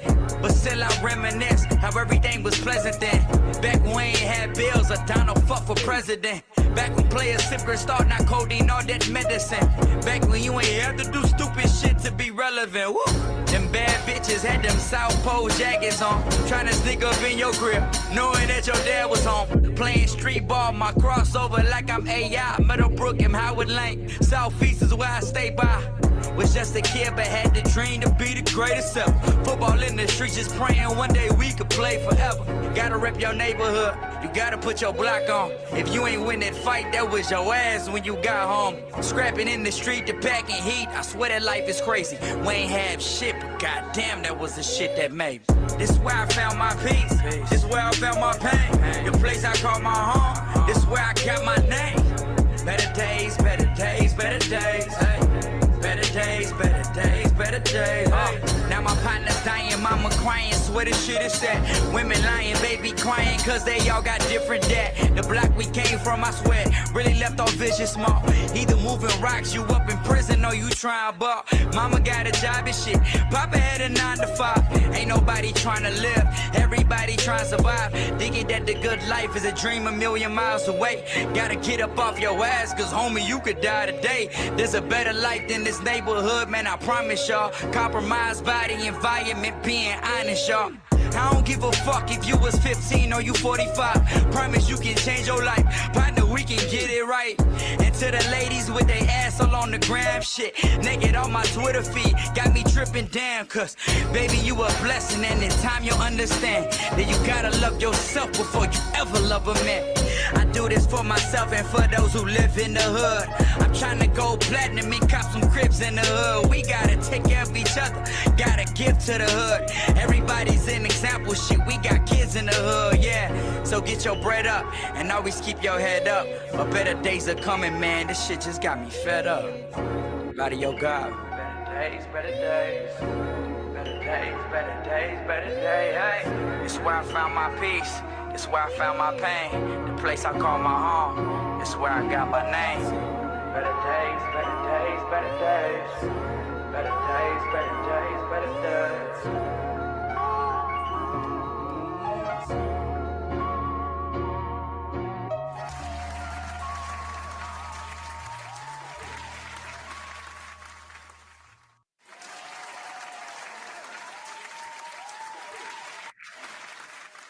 Yeah, how I we living? deserve- We good with that length?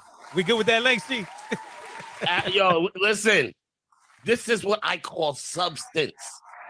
We lack substance in the music, and you gave us motherfucking substance. Groovy, Appreciate it, man. goddamn movie. Yes, yes. Appreciate that, man. This is what I'm talking about. The new artists like don't know how to do 3 verses. They do 1 verse and they get the fuck out of here. For Right, what? right. It has no substance. I'm looking for substance and an artist to actually ride the beat. Right, for sure, man. No, that beat switched up about 18 times. And every time the beat switched up, you stayed with it. Yeah, for Oh sure, my man. God. Thank you, man. I appreciate it, man. Dodie I Do, appreciate it. you use a motherfucking problem, man. Use a problem, man. Gotta tell you. I'm a spitter. Appreciate I'm a that, spitter. man. Old school, what's happening? Old school, what's happening? What's good? What's good? Old school representing Saytown. So thanks for repping Texas. You already know, man. You know, I like that. You know, I'm from the old school too myself. You know, like other brother was saying, and he, you know, but you know, I can hear talent when I hear it. You know, Yes, and, sir. You know, like B Styles was saying, you got that substance. So I just, you know, encourage you to keep on. My daughter lived up there in H-Town in Crosby. Yeah. So, Okay, I know Jellywood. I go to San Antonio very often, man. I got a lot of homeboys. yeah, that's what I was going going to ask you. You know, if you ever come, you know, because there's a whole bunch of essays down here. You Oh, know. yeah. I'm already knowing, man. I remember the first time I did the show out there in San Antonio. I had a Rockies jersey. I went dolo, but I think I went with my girl. I seen a bunch of Mexican motherfuckers with that Spurs tattoo on their head. I said, oh, shit. Yeah, you're going to see that around here. We diehard Spurs fans here, boy, for sure. Oh yeah, man. Love and respect, man, for sure. You know, Texas, you're baby. still repping Texas, you know, and I know you would be, you know, really hot down here because, and then your music is like, I mean, damn, your shit is on point, man. The beats. I appreciate that, are you man. getting production from somebody that's a like lot of who my are the producers? I mean, like I go to a dude named Trox. Like I said, he's out of Portland. He lives in LA now. I like him. Is a dude named Jay Cardenas. He produced a lot of my music from way back to now. He's kind of more low key, and I mess with this dude from LA named Cypress Moreno. His sound doesn't really match with mine, but he's literally tapped me in with so many people, you know, in LA and in the West Coast, and I got love for him. So yeah, man, those are 3 that I really rock with. You don't really have that H-Town sound like you expect, you know, like, you know, like candy painting, you know, rock, you know, Yeah, rolling on, you know, 6-4s and all that, you know. And yeah, they be on my head about that, man. One of my homies propane. It sound like East Coast kind of style. I mean, are you influenced Just by a spitter, yo. He an MC. He an MC. You know what I mean? That's all it comes down to. You know what I mean? Right. Yeah, for sure, man. That's what it is. Yeah, bro. It's just I mean, shit, just hip hop. You know what I'm saying? All forms of hip hop. You know what I mean? Big Quantum checking in from Houston. What's happening? What's the deal, man? First off, dope shit. And I was gonna pile on, but now that Raymond kind of explained what was going on, I did the first verse, the 1 verse thing. That's why I was like, okay, but if it's a story going on, that's cool. How long have you been rapping? I know you said 2013. You took it. You weren't taking it serious, but when did you start taking it serious? I would say like probably around 2014. But I mean, you know, I was so young. I was still a kid, really. And then so as I grew into a man, you know, you're going through transitions and you're trying to balance life and everybody going to school. So you rapping and hustling and trying to make it happen. So I would say 2014, but definitely had some, you know, it's ups and downs. So, you know, 2014, I dropped a real project that kind of gave me like regional notoriety. And then I think as I've grown and started traveling, that's when I kind of started bridging that like Southwest, you know what I mean? I really got to, but yeah, for sure, like 2014.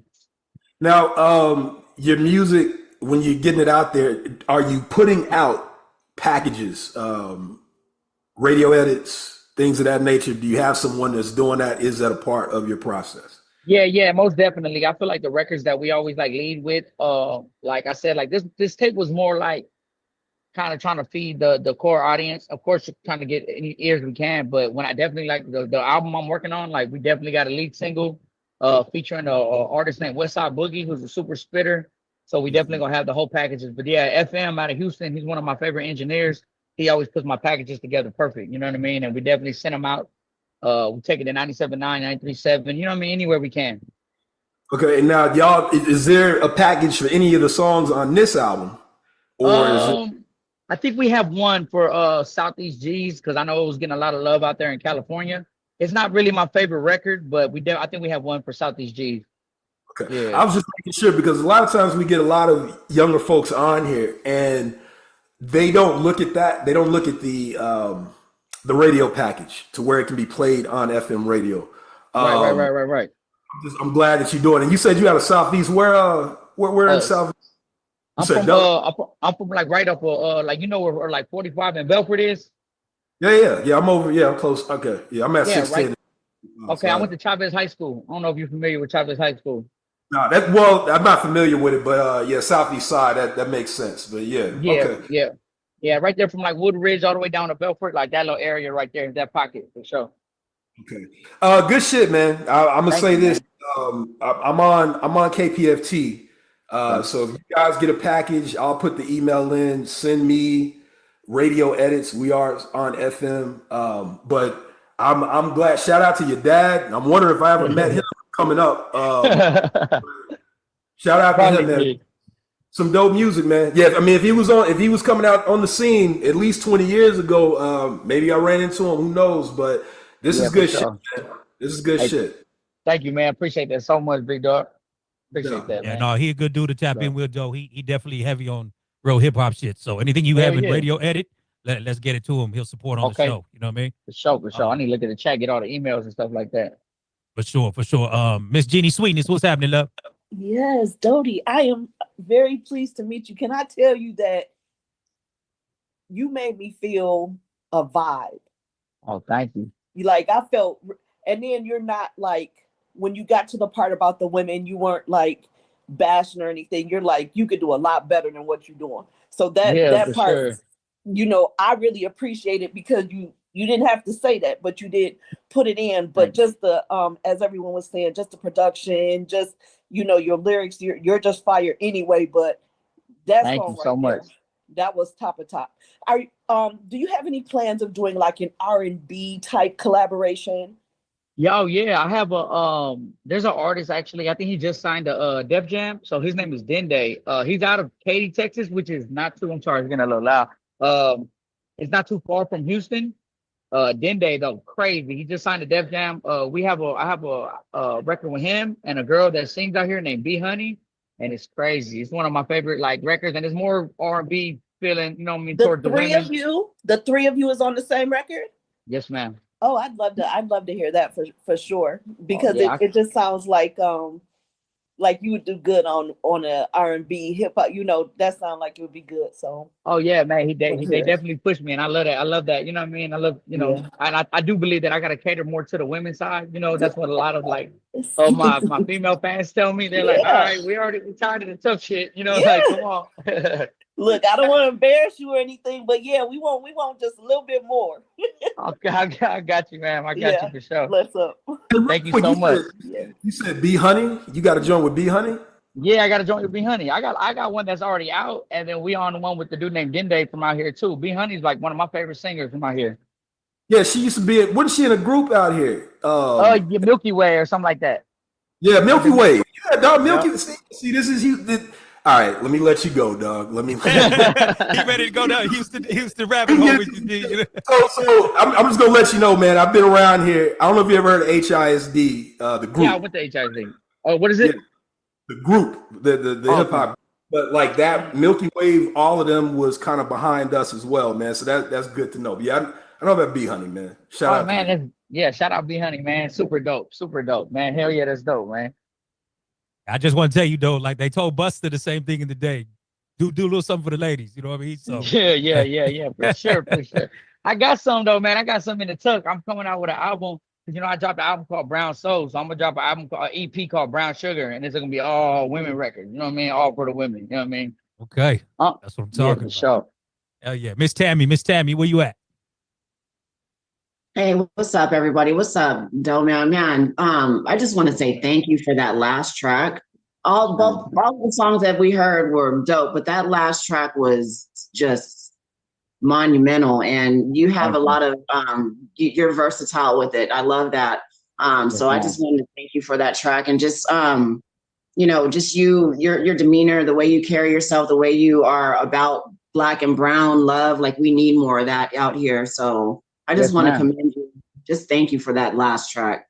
I need that. Now I'm really motivated to listen to that whole album, beginning to end, to watch the movie, to listen. No skips, Tammy. No skips. I promise. Thank you so much. I believe it. I'm gonna listen to that. Bless you. Thank you so much. God bless you. Go ahead, see.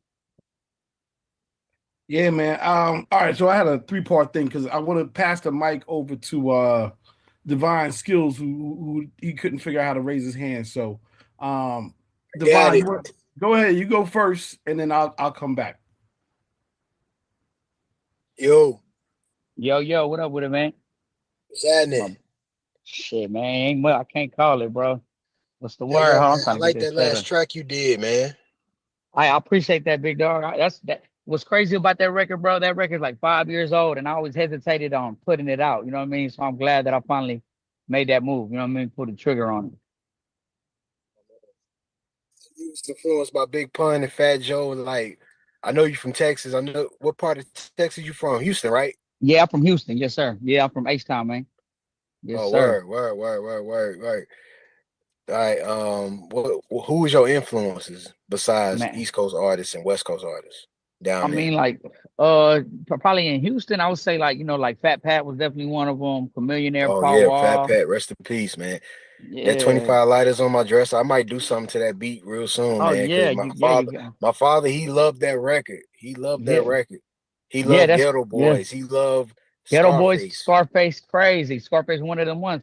Like, what's crazy is, like I said, like my pop really didn't raise me on too much like Houston music, you know what I'm saying? But he had that Fat Pat Ghetto Dreams album on repeat. So we always we always looked at him like a Biggie of the South. That's what, you know what I mean, what we'll call him, because he was just crazy with it. He was just gone way too soon. But most definitely, yeah, man, if you do that, H-Town definitely rocking with anything they hear that's familiar. You know what I'm saying? Yeah, but you ever did a song with Killer Cole Young? Because that dude is cold, man. Oh, that's the homie, man. I mean, he's one of them artists that, like we were just talking about, like, I got you. Don't worry about it. We're gonna get locked in, and then it just never happens. You know what I'm saying? But definitely, we're definitely well acquainted. You know what I'm saying? We definitely came in contact many a times. You know what I mean? He knows my name. I know his name. You know what I mean? I got a lot of respect for Killer. He's one of them ones. Yeah. Killer Cole Young, man. I'll be sharing his videos on IG. And crazy. I got most of his albums, man. That dude is cold, man. Him and Propane. Propane's like my bet. That's my brother right there, man. Albums he did with Static Selected, the Trill Static joints. But actually, Propane is one of them dudes that really brought me into the game, bro. He's one of my best friends. Like, we look at each other like real family. Like, we got so many records together. We're supposed to be dropping a collab tape, me and Pro, this year, but we'll see how long that takes. You know what I mean? But we definitely got a bunch of joints. Some of my earliest joints that went big, that did all right for myself. He's definitely a part of it. You know what I mean? Pro's definitely my brother, man. Dope stuff. Divine, are you from Houston? Oh no, I'm from North Carolina. Okay, yeah, that's dope, man. From North Carolina. Tapped in, man. You sound like you live around. Yeah, for sure. Yeah, from North Carolina, you got another man. artist you can start sharing this stuff too, though. Yeah. Dope man. Oh yeah, easy. Yeah, Divine, make sure you are share Dope man. Oh yeah. I got some shit too. I got some music out. Yeah, I got some shit. Like, my recent album just dropped on Audio Mac and Bandcamp. We working on it. I just got it put up for DSPs. I'm trying to get it approved. The album is called Grind and Glory. So it's out there on Audio Mac and Bandcamp. So I'll send you the link. Oh yeah, shoot it to me, man. Shoot it to me. I got you. Definitely ears open. Yep, for sure, man. Ears open for sure. But I just want to say, man, keep doing your thing, man. I'm gonna check you out, and I'm gonna follow you on Instagram. My Instagram is Divine Skills the Real, DA Real. For sure, man. I'm on IG. So, okay, hell yeah, man. I look forward to tapping in with you, and bro. my stage Salute, bro. name on Spotify, Apple Music, title, whatever, is D Skills, D-SKILLS. Okay, for You sure. can Yeah, find me. easy. Yep, All love, easy, Skills. man. I put his IG in the chat right there for the tap in too. You know what I mean? Because I know my boy ain't gonna remember that shit. So all love. What up, C? What up? So yeah, first of all, yeah, the music is speaking for itself. Raymond told me to check it out over the weekend. I didn't get a chance to, but I am going to really like meditate on it. So thank you for that. Thank you, man. Good music. So that's what's up. I had two questions. One was marketing wise, where do you get like most of your attention from? Like, is it coming from socials? Is it coming from your shows? Is it coming from underground radio? Like where like people sort of connecting with you most? I think definitely, of course, like socials. It's definitely like Instagram, Spotify's, but I think that like the time that I came in was so early on, everything was more so 1 second. Everything was more so hand in hand, you know what I'm saying? So everything, I was passing out CDs, so a lot of people remember me from that era. So yeah, definitely in the streets, a lot of love. Just going to other cities and tapping in. Like some days I'll go to LA for a week or two, or if I did a Rolling Loud in New York before, and I just stayed out there for a few days and tapped in with a lot of people from Queens, and you know what I mean? Like, so just really kind of getting my feet in the ground. I think that's where people connect with me the most. I don't think I'm very like, there's a lot of people I would say that are better than me, social media wise, you know what I'm saying? They I think me as a real person in real life, I think that's where I do the best. You know what I mean? Yeah. And I don't think there's like, I think it's sometimes when you got it, it's just a matter of time till you get discovered all the way. And I think it's dope. And I was just wondering that. My second question is, how far do you think Houston can go in the playoffs? Are you talking about what? You talking about basketball? Rockets. What do you think the Rockets could achieve this year? Man, I hope they do all right, bro. But Houston sports, bro, they just have a thing for letting us down a lot of the times, man. So I really don't. I'm a boxing fan, man. Like I mean, my pops is really big. Like my pop be having heart attacks every time the Texans play. You know what I'm saying? So I really be watching that. I'm like, I ain't trying to go out like that, man. So I just kind of, I'm really not too big in it. I'm way bigger in the boxing for sure. You know what I mean? Definitely. No, that's love. That's love. I only ask because I know, Houston, the Rockets look good. The Rockets look good. Sure. They have like a legit pound, and I think it's gonna be an exciting playoffs and whatnot. So, and I see you rocking the Houston shirt. You can't come over here rocking a Houston jersey talking about you in the mix. You got to hold it down. Yeah, I ain't gonna lie, man. I got so many. This is like the newer one, but I got so many throwbacks that were my pops. I got about 20 Rockets jerseys from the 94 on type shit. So, I be just, that's kind of like a little staple. I'm always rocking my pop shit. You know what I mean?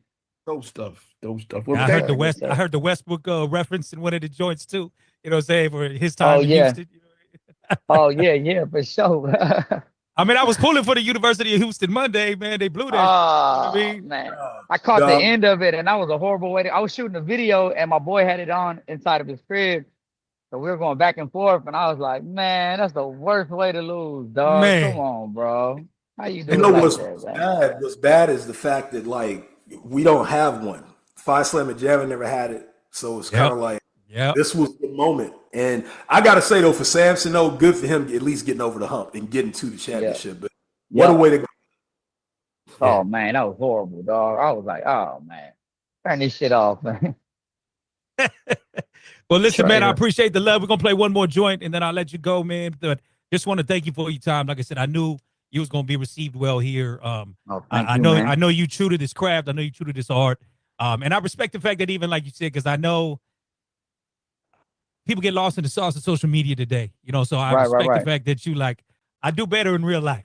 Yeah, for sure, man. And I appreciate y'all having me for sure, man. I really appreciate it, man. This is a dope look. I appreciate everybody on the chat, all the DJs, man, and I appreciate all the feedback, man. It's definitely well heard, well received. 100. So before we go, man, we're gonna drop this new. This is the latest one with Paul Wall, Coyote from out here on the West as well. This one is Drop Top Down. Check it out, Joe.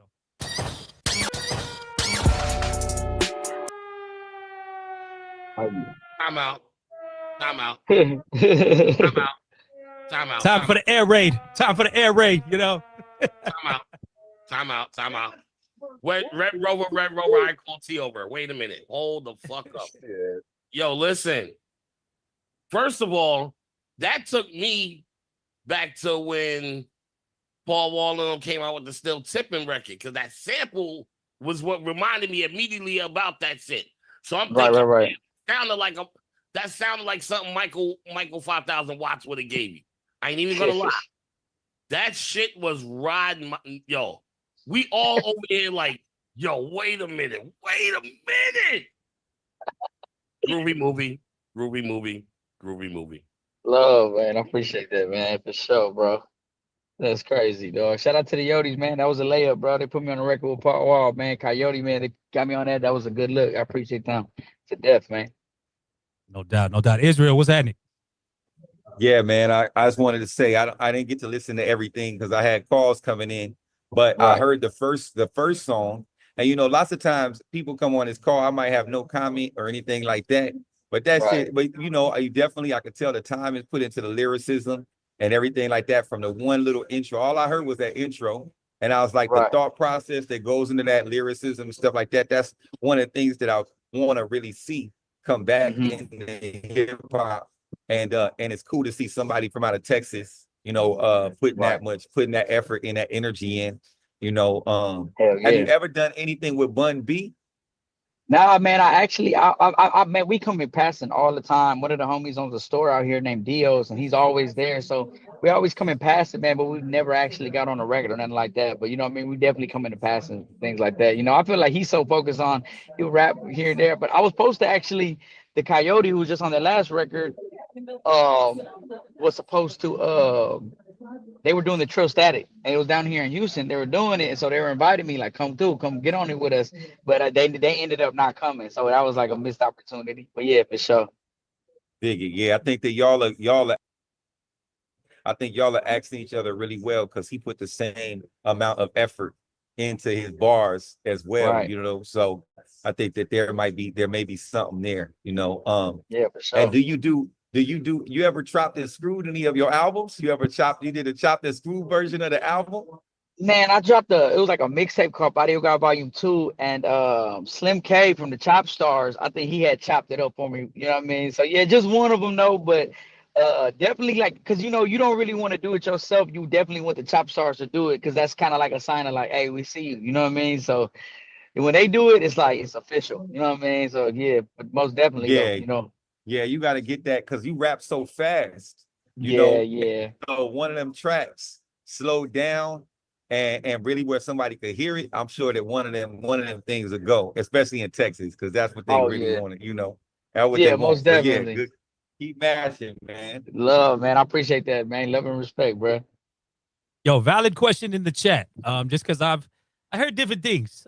Mexican OT. Any collab talk, anything like that? Nah, man. I mean, you know, he's not from the city, you know what I'm saying? So he's from somewhere else. He's like 2-3 hours away or something like that. So I mean, I got nothing against him, you feel me? I definitely had, like, we definitely came in contact in intimate settings, and then I fuck with Sauce Walker though. But every interview they ask him, like, yeah, you know, dope man, and it's like, come on, bro, you're in the city, you know. He's like, nah, you know what I mean? So I kind of just was like, he just rap politics shit. So I just kind of you know what I mean? Hey, like you said, the ones who hate the most gonna look like us. You know what I'm saying? Like, it's all love, you know what I'm saying? I hope you keep mashing, but I don't feel like that's the type of people I mesh with. Sauce Walker definitely one of them ones that I fuck with heavy. We definitely came in contact many a times. I've seen them say Sauce Walker.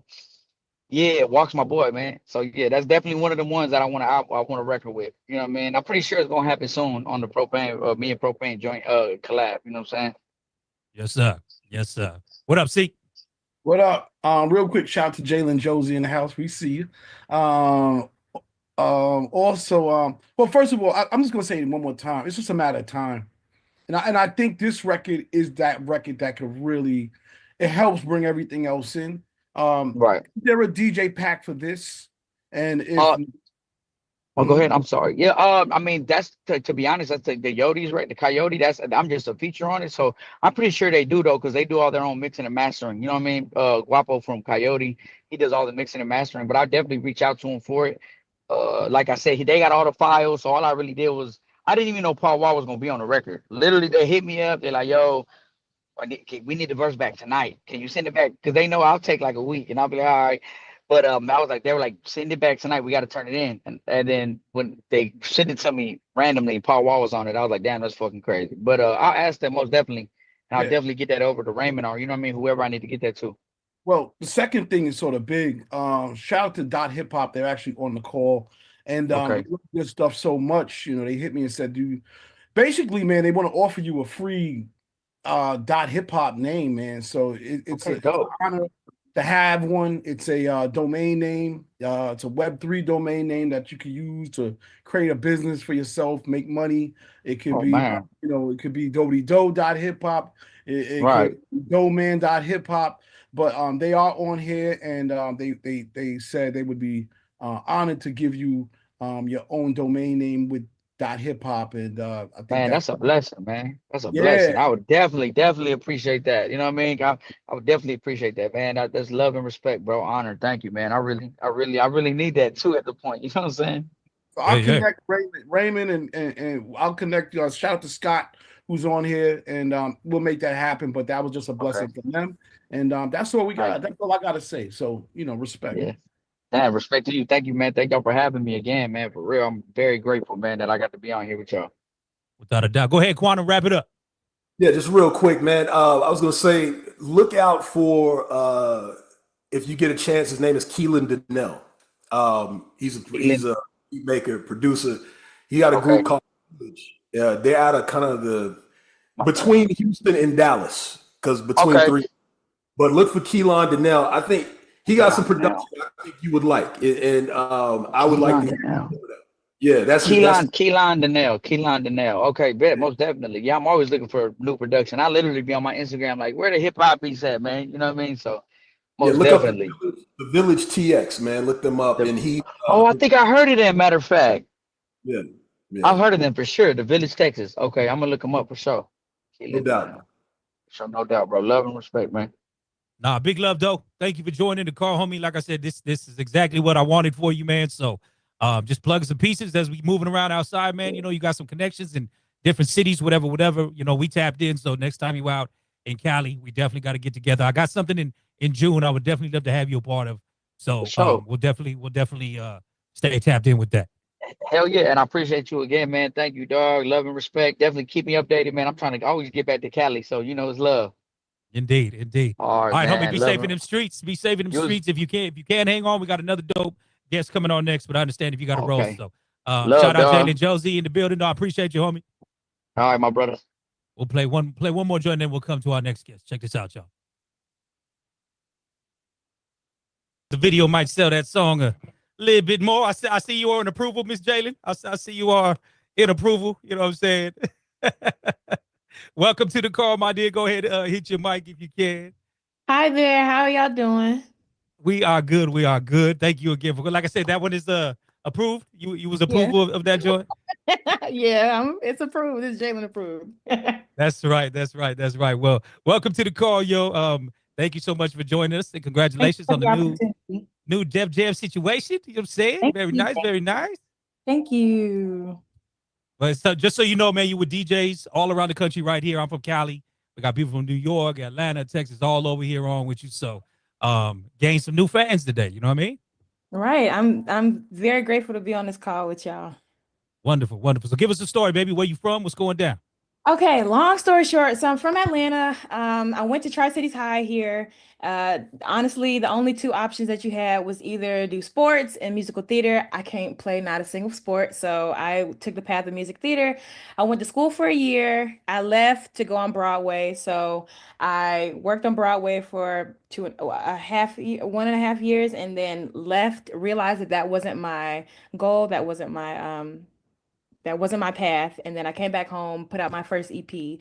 That garnered the eyes of Sony. So I signed as a writer. I ended up being able to write for Ari Lennox. I wrote her first hit, Pressure. And then after Pressure, a lot of eyes started to get on me as me and my artistry grew. So then I signed with Def Jam, and I put out. I went on tour with Ari, and then I put out my first EP. No, my second EP entitled Southern Delicacy under Def Jam. And then now this year, I just put out my first single that's walking up to my album, my first album, which is entitled Serial Romantic. So this is the year that I'm putting out my first set of like songs that are about to be for my album. So I'm really excited. I'm nervous, but I'm really excited. I feel like this is one of the steps. This call, in fact, is one of the big steps that Def Jam is using to push me in the right direction to, gain connections and, I guess just be in the world of, or just need to where I need to be. So, yeah, that's kind of like the long story short, but yeah, that's kind of it. Claps approved. Needed. That's a hell of a resume jumping into this game. You know what I'm saying? By the grace of God. By the grace of God. So when you say you took off to go theater, like you was trying to go be like in plays and stuff like that? I was in plays. I was on Broadway. And yeah, I mean, but you realize that that's not what the end goal is. Like I'm a Southern girl. So every time I was, I guess going to my show, I would go out, I would go to the show and it would be sunlight. And then by the end of the show, it would be dark, and I was like, my whole day has passed, and I kind of was realizing that that's not really what I want to do. Like I need sunshine, and I need to be with my family. So I just kind of was realizing that that's not what I wanted to do. But I was there for a nice hot minute. That's the path that God was placing me on before I decided to pivot and become a singer-songwriter. Very nice. So do you have your fan, and do you have your boots on the ground? Do I have my fan? Do I have my boots on the ground? When that dance comes on, I just start. You step aside. I step aside. I might bring my fan though. I got my fan, but I still got to learn that dance. That's hilarious. I had to ask. Southern Soul going crazy right now. You know what I mean? So when you talk about, so you legitimately Broadway like New York? Yes. Why? Okay. How did the adaptation to New York from Atlanta go? I went well. I mean, but I was like 19, turning 20. So I was really just living life at that point. My frontal lobe wasn't all the way connected just yet. So I was really just walking the path that was placed in front of me. But it was fun. Like I met a lot of people. And honestly, the community wasn't as close-knit as it is now as it was back then before COVID. So it wasn't that many like Black people who were on Broadway. But yeah, I felt like I was where I needed to be for that time being until I needed to come back home. No, that's beautiful. I mean, it's something to add to the resume. It's all part of the story. You know what I mean? Right. So Exactly. amazing though, man. Big congratulations being on such a big record like Pressure. Thank you. That's what, like I say, like I have a deeper like, affinity for songwriters, because that's a whole nother piece of art that, like especially when they come out in a dope R&B record like that, it's just like, so how many co-writers were all together in that? It was me, Ari Lennox, Jermaine Dupri, Jonte Austin, and Brian Michael Cox. Wow, look at you. Look at you in the rooms. Go ahead. Thank Much you. respect. So I know we have and you know what, it's so funny that you popped up this week with us because your video, New Girl, was the video that popped up like in my feed. You know what I mean? So I was like, okay, so you said this is your first official single on Def Jam? Well, it's not my first official single. It's the first single leading up to my first album on Def Jam. Okay. Yeah, But this is the biggest single that I've ever put out. Like the way that it's garnered so many eyes, this is something that I have not ever experienced. So technically it's a first for me. So Yeah. All right, well, let's go on and get to it, and definitely want to show this visual so we can see the creative side. I feel like we got very Olivia Newton-Johnish up in this, you know what I mean? That might be a little past your time, but check this out, y'all. Jalen Josie, New Girl.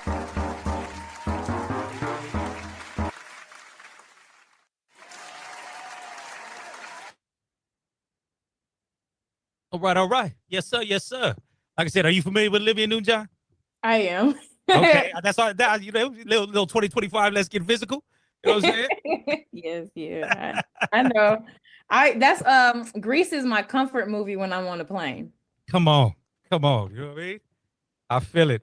Very dope. Listen, these outside records, I love them right now. You know what I mean? That's just and I don't know if you're experiencing it, but like a lot of day party vibes. You know what I mean? Like this record definitely is right in with the DJs for day party vibes, 100%. You know. Can we just say she rode the fucking record like rode the record? You know what I mean? She rolled that record like I kind of sensed it in the beginning it was gonna go into like a house mode type beat, but then she just her voice like the shit matched. It wasn't no mismatch. Groovy movie, groovy movie. God damn it! Yeah, you got the groovy movie approval stamp there, Jay. Yes, yeah. Give her a round of applause again. Give her a round of applause again, man. That is. Like I said, those super dope like dance records, man. Like a lot of people are doing again. Like, has that kind of always been a thing for you as far as your sound? Mama's from Detroit. My mother's from Detroit, and so I think that sound has been a thing in the African American community, like just with Black people overall. And I feel like the mixture of, I guess, she call like ghetto tech or trance or like house music. I like to mix that with the fact that, I'm from the South. So, you hear the 3-6 Mafia in the back. And I feel like just that mixture, can create, I guess just another avenue that R&B could be in. So, I've been hearing house all my life, especially living in New York for a little bit too, like with the ballroom scene and everything like that. Like, it's something that I've been wanting to tap into, and I've been wanting to like hone in on my own type of genre with that. Or maybe that's kind of weird to say, but like I guess just create a different type of sound within the genre of R&B and house, I guess. Yeah. I love it. Listen, I love your energy, yo. Like you just sound like, one, like the confidence is great. I can imagine that from probably just coming from the theater and being in front of thousands of people all the time. Before doing any of that, were you like in a shell at all, or have you always been kind of this outgoing? I've just been loud. I think I was obnoxious as a child. I do think music theater kind of like honed it in place, but I was loud. I was a very obnoxious child before I could even realize that I could hold a tune or not. I was just really loud. So I guess that plays a part, but it wasn't until I got older where I realized that like, where I guess it could help me within my life, I guess, to be confident. Yeah. So. Hone in on your superpower. You know what I mean? Right. Yes, yeah. Exactly. And I know you said you wasn't into sports, but you could have fooled us with that video. Go ahead, CL. I can't play no sports at all. I don't know, man. That was totally unique and dope. I really like your voice. Thank you. It just the cadence in the voice, and it's just well written and fun and vibey. And it's funny because I really think that that's gonna be a DJ Pack remix record. Like it's already going off where it's going off at, but I know somebody's gonna take the vocals and do a Southern Soul remix because the vocals are just so wavy, but they do have a Southern energy to it. So that's gonna happen. And the other remix I'd like to hear, because you said, sort of like the ghetto tech, Detroit, that type of energy. I'd love to hear, you and Pink Panthers. I think that would go off crazy. I think that, a remix or an original record would be really dope for both of y'all. But really, really proud of you. Good stuff. Good job. This is just the beginning. You came in with sort of like this powerful energy. Shout out to Def Jam. They were like all like, yo, we got a dope one. We know what's up. Can we rock? And I was like, of course. And here you are. So thank you for pulling up, and good stuff. Good music. Thank you for the opportunity. Thank you. Go. Without a doubt. Miss Queen B. Hello, Jalen Josie. Hi there. How are you? I'm Queen B out of Connecticut. And I just want to let you know that I've been a fan. Yes, girl, she got it. Oh, okay. That's a deep cut. I need to check out her music, okay? That was a dope song. And I played it in the club. It was slow out here. It's such a, I love the confidence that you exude right through your music, your voice. And then now you're coming up with an upbeat tempo song with a little house flavor. Congratulations, girl. You deserve everything with your voice. So just congratulations. Thank you. That means check out her catalog. Don't sleep on her, okay? They gonna wake up soon. They gonna wake up soon. Nah, super ill. Sensei, did you have some? I see you had your hand up. Are you good? Yeah. No, I was gonna say, man, definitely. I'm from Chicago, so that's definitely a house. Gave me a house feel. I would say take that to. It's a DJ in Chicago. His name is DJ Ferris with a P, Pharis. Okay. From 92.3 FM in Chicago. He been doing house since I was young. You know what I'm saying? So he does that with a lot of records. He puts like a little house feel on it over the vocals. When CL says somebody gonna do that, I would say definitely go to the heavy. He's part of the Heavy Hitter DJ Coalition. But reach out to him.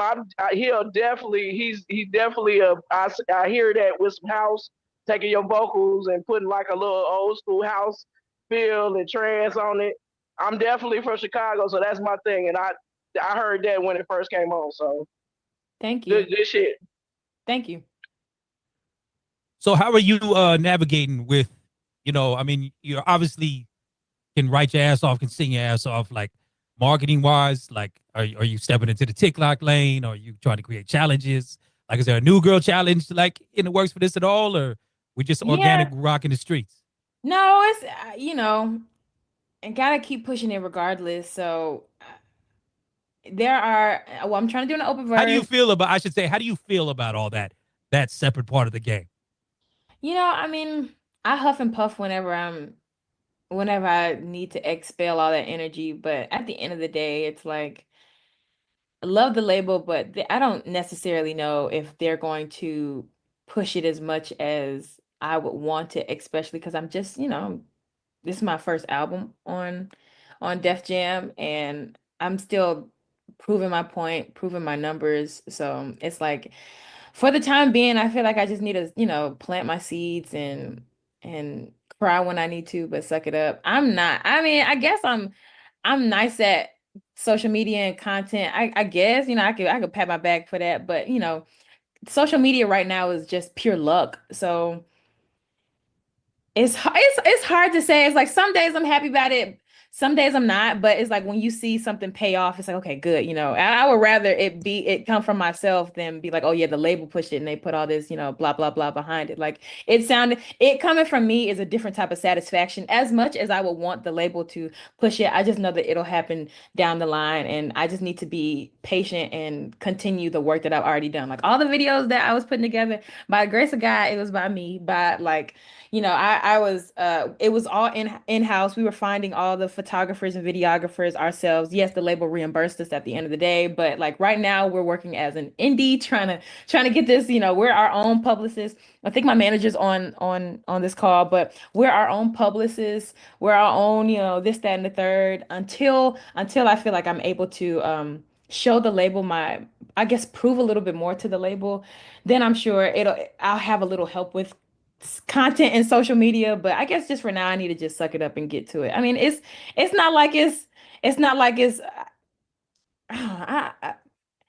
just the job of the artist now, and that's kind of what it is. It's kind of how we have to like look at it. It is a part of the job of the artist, so just gotta suck it up, cry when I can. Yeah, no, I only asked that because, like I said, you come off as a purist to the art, and unfortunately sometimes the content and the social media and all that has become so discouraging.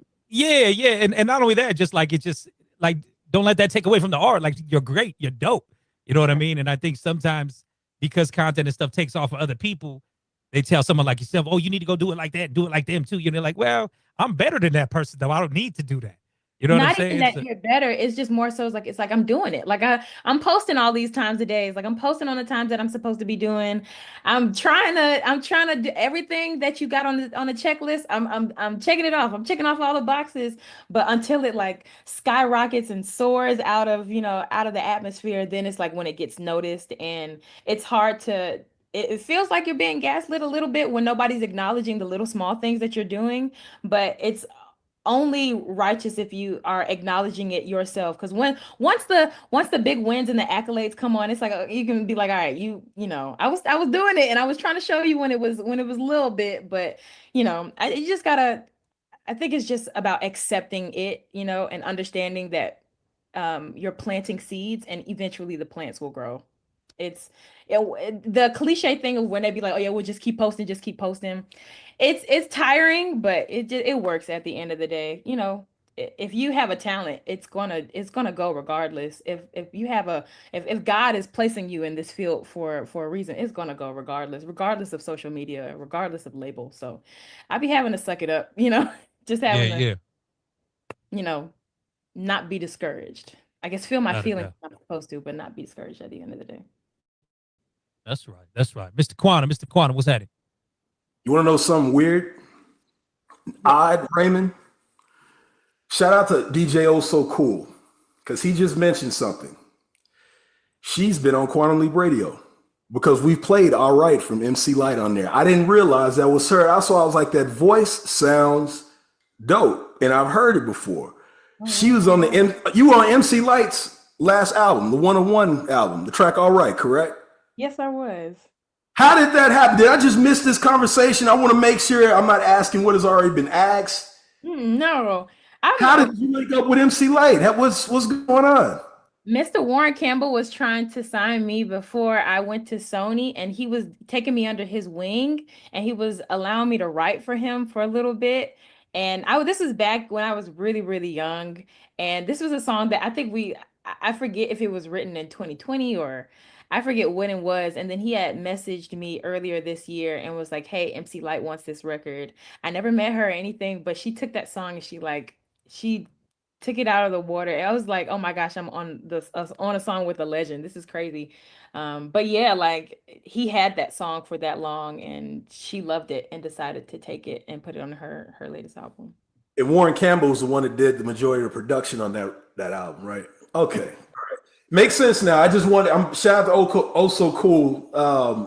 I didn't even realize, and I'm sitting up there when they played the track earlier. I'm like, her voice sounds dope, but I've heard it. And him saying that, it just made me realize, yeah, the track, all right, we've played that on the show. Big up to you. Thank you so much for playing it. Thank you. Well, that single was dope too. And there's a show, The Remedy Radio here in Houston. If you have a team, please try to get that track out to them. It is on FM radio, The Remedy. But they come on after me. It's like a soul and R&B show. That track would definitely fit in because he often plays, sort of house music at times as well. And that would fit right in. So big up to you. Thank you. If it's cool, can we run the MC Lyte joint just in case anybody missed it? Is that all right with you? Yeah, please do. Okay, word, Jalen Josie. And I'm saying your name correct, right? It's Jalen? Yeah, actually, you're saying it very much right. It's Jalen Josie, yeah. All right. Check this out, y'all, with the legend MC Lyte. Out of here. Good Lord. You know, I'm not the R&B guy, but when I heard her voice earlier, it was racking my brain like, where have I heard this? And lo and behold, that's what it was. Lo and behold, look at you, Miss Jalen Josie. Go ahead. What took you so long to get on the goddamn call? You know what I'm saying? Shoot, I'm sorry. I'm here now. That's right. Here now, here to stay, man. So I had a question. The situation with Sony, did that run its term and that allowed you to go explore with Def Jam, or you still have any obligations? I'm still a writer. That's my day job. So I'm a writer today, artist, I guess, at night. But of course, you guys, it doesn't work like that. But yes, I write still full term. Yeah, no, this is dope because we had when she was known as Priscilla Renee, of course, Money Long here today. Like, I think you have an advantage as a songwriter entering the game that way before like just trying to go full-fledged artist. Right. You know what I mean? I would love to know your thoughts on that. How do you feel about that? I think that is, we all have different paths, and however quick you get into it or however long it may take, I think it's just it's your path, and I think that this is the path that God has me on. I love writing, so it's like writing for other people, narrating stories, all of that type of stuff. That also feeds me as well. So it's not like it's, two totally different things for me. It's the same world, essentially. And, if I can make a play here, I can make a play there, and it's still going to generate happiness for me at the end of the day. So, Victoria Monet went through the same thing too, like her writing for Ariana Grande and all this other stuff, like the way you get in is the way you're supposed to get in. And I, just placing my stepping stones, trying to get to it however I can get to it. And if this is the way that I get in, as a writer, then I'm grateful for that. Bro, I'm getting chills. Like every artist is like, it's too bad they don't have your mindset about it. You know what I mean? Everybody wants what they want like now, and it's just like so great. So great. Great attitude. Great attitude. See ya, what's happening? Yeah, man. Really refreshing just to hear, just keep it real. Yeah, along the same lines, like what motivates you to write? Like what's the process like for you? Where does the inspiration come from? My experiences, like I know anytime that I get writer's block or whatever, I know that's God's way of telling me to sit down and go experience some stuff. So by the time I get back and I'm actually prompted to write again, that the song is better than anything I've ever written before because I experienced it. It's real. It's my heart. I think if I've experienced it, like, and also hearing all of my friends' stories, things of that nature, like just sitting down, experiencing life, and then writing when I feel prompted to, not forcing myself to write or not forcing myself to get stuff out. Of course, yes, if I have a deadline, I'm going to get it out when I need to get it out, in a timely fashion, timely manner. But if it's for myself, I like to take time so that I'm not rushing through anything, planning ahead. And I'm inspired by experiences. If I can live life, I'm sure I can write about it as well. And how did it start for you? Like, how did you even become a writer? Like, where did it just like, just how does one as yourself become a writer? It's um my mom worked for So Def way back when, and she was already in music, but I think she left like maybe a year after I was born. And I always remember like her talking about music and her stories and the things that she endured. And I think that mixed with me already being obnoxious in school, like I think she knew that I needed an outlet, and she put me into these programs, these extracurricular programs, aside from me already going to a performing arts school. And so I think her knowledge of music prior, and her knowing that she also has to like get her child in line, and putting me into extracurricular activities, there was no way but there was only one way for me to expel all of that creativity through these places. And I think that was writing and singing. I remember music theater. There's a camp that I was in, and they would make you write down like shows or different. They would make you write down different prompts, or they would make you write down different ideas for songs, and we would perform them essentially. And so like just knowing how to have that skill at a young age, I guess it just like moved or morphed from music theater type of things that we were creating into me actually creating like my own EP and music for myself. Hopefully that made sense. I kind of was trying to tie it all in. Hey, nah, that's good. That's what's up, man. And I only ask because it's always a dope story on how people, sort of got that, because it's a gift, and you not everybody can just write their life. So it's a gift, and just want people to know how it happened. Thank you. I know you talked about like not forcing or whatever. Like, do you find it easier to write for yourself or write for others? I find it easy just to write, Okay, If I'm writing for someone else, I know that they probably have a prompt in mind, and I just need to I need to just be the finisher. Like I need to put the period on their incomplete thought. And I think that is a great way for me to work because I love collaboration in that way. So if we're feeding off of each other, the sentence is gonna get finished regardless. So that's when I'm working with somebody. But if it's for myself, it's easy because I went through it. So I'm able to finish the sentence in that way of it being natural in that way. So yeah, no, I love both of them. I love writing for myself. I love writing for other people. I don't want to say I'm just free willy-nilly, but I do enjoy writing. I do enjoy lyrics. I love when somebody comes with a fire bar. Like that feeds me. Like it's like, oh dang, that was fire. Somebody, I wish I thought of that type of things. Yeah, that's a whole separate art, real Yeah. spill. You know what I mean? And we've heard and I would, if you don't want to go dive off it too deep, or if you don't want to, but like I've heard Ray speak on it, you've heard Money Long speak on it, like in just the unfair treatment of songwriters. So I'd be curious to know if you've had any experiences or you know what I mean, just contracts. You're like, yo, no, I had more in this joint, da da da, whatever. Yeah. Without saying too much, yes, I have Okay. experienced those type of things, and now that I'm, building my team, and now that I have people who care about me behind me, I think I'll be able to prevent the things that have happened to me from ever happening again. But it's kind of hard to put your trust in people nowadays, because sometimes you can just form a friendship too much and then over think that it was more so a friendship, but no, it was really business at the end of the day.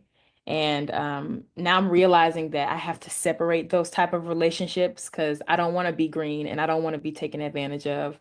But it's like, when you want people in this industry to, you would hope to make friends in this industry, but it's just not that type of industry. I guess, like, I don't want my idea of the industry to be corrupted in that way because of my experiences. But it has happened. It's happened to the best of us. So, I guess now I got people behind me that I ain't got to really deal with that anymore. I still got to be, poignant. I still got to have my third eye open, but it's tough.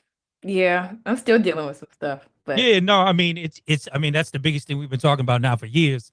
And especially even furthermore when we got put inside, because it's like your IP is your IP. Like, that's your value. That's what you bring to the table. So like that has to be recognized. You know what I'm saying? So, but it's just like I said, this music game can get very, very slimy. You know what I mean? So, but I'm glad that you have people now that are behind you, and you just take everything as a lesson, not a loss. You know what I'm saying? So exactly.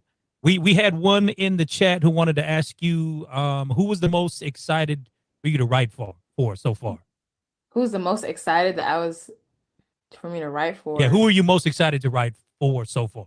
Oh, Ari. I feel like I think because I listened to her music when I was younger, it was a fangirl moment. I was in my first session with her, I was definitely like trembling. I had a good poker face, but on the inside I was going through it. I was like, I love her so much. So until like, a couple sessions started going by, and I was like, oh my gosh, she's just another Black girl. She's like me. I can relate to her.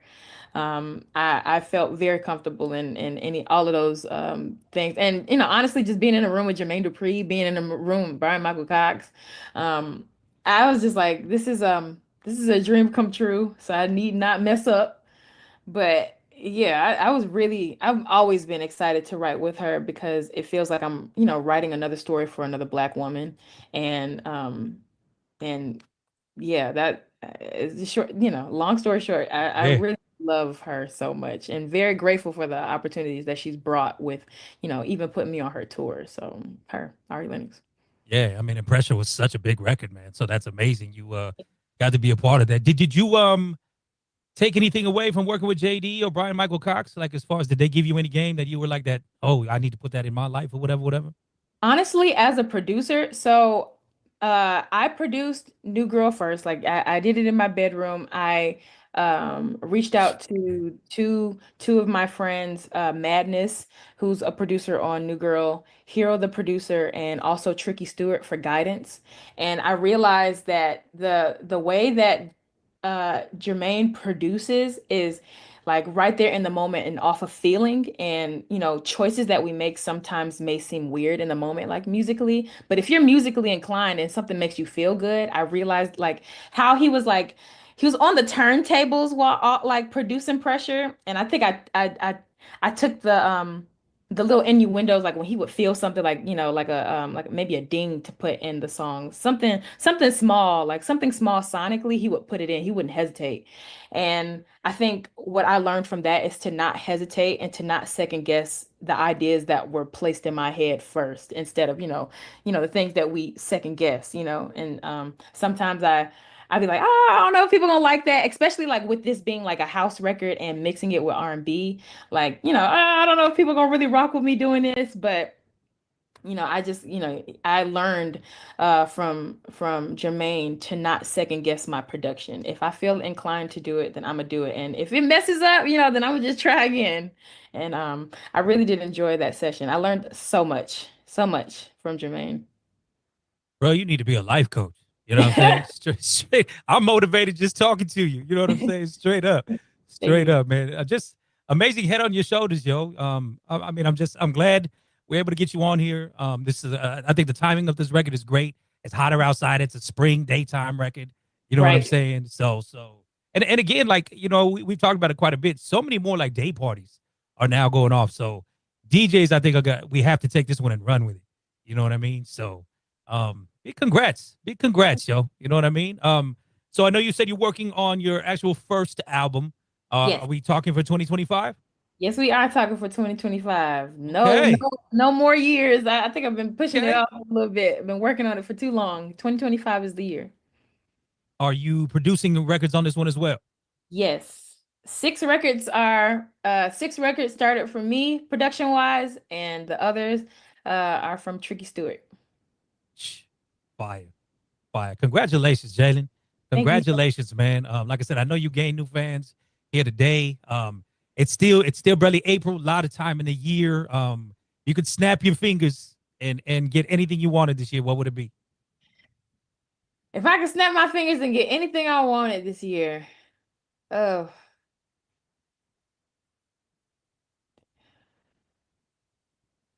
bigger budget. Hey, that's real. You know what I'm saying? That is real.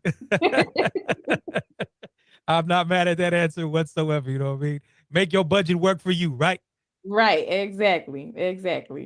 Hell yeah. Well, right on, love. Thank you so much, man, for coming along with us. Like I said, great energy.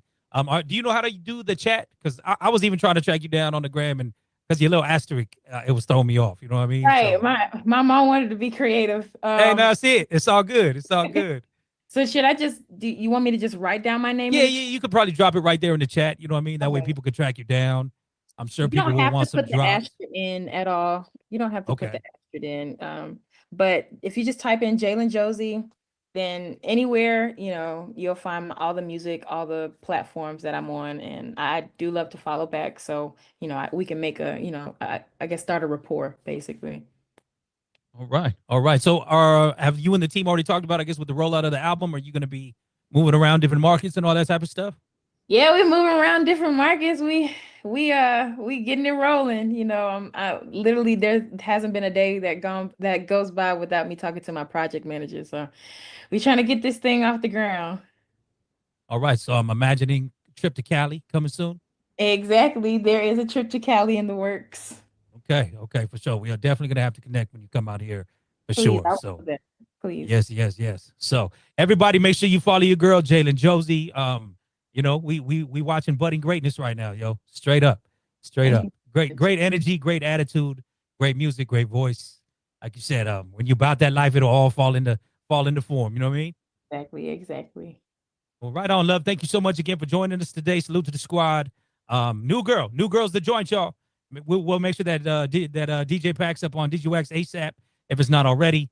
For your day parties, your R&B parties, your Sunday mimosas, make sure that one is in motion for everybody. Thank you so much for the opportunity. You got it, love. Thank you so much. Have a blessed one. Bye.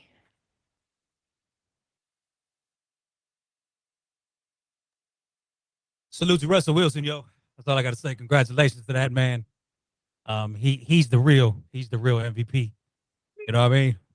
Sierra got these women acting bad, yo. They got this new chair challenge. They've been throwing them back out for years. Russell Wilson.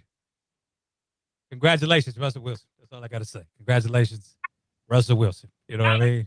Now that's groovy. Nah, man. Yo, 20 years of CC. Yo, how she got finer? Tell me I'm lying.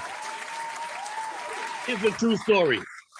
Here's a very true story. I remember when Jazzy Faye brung Sierra.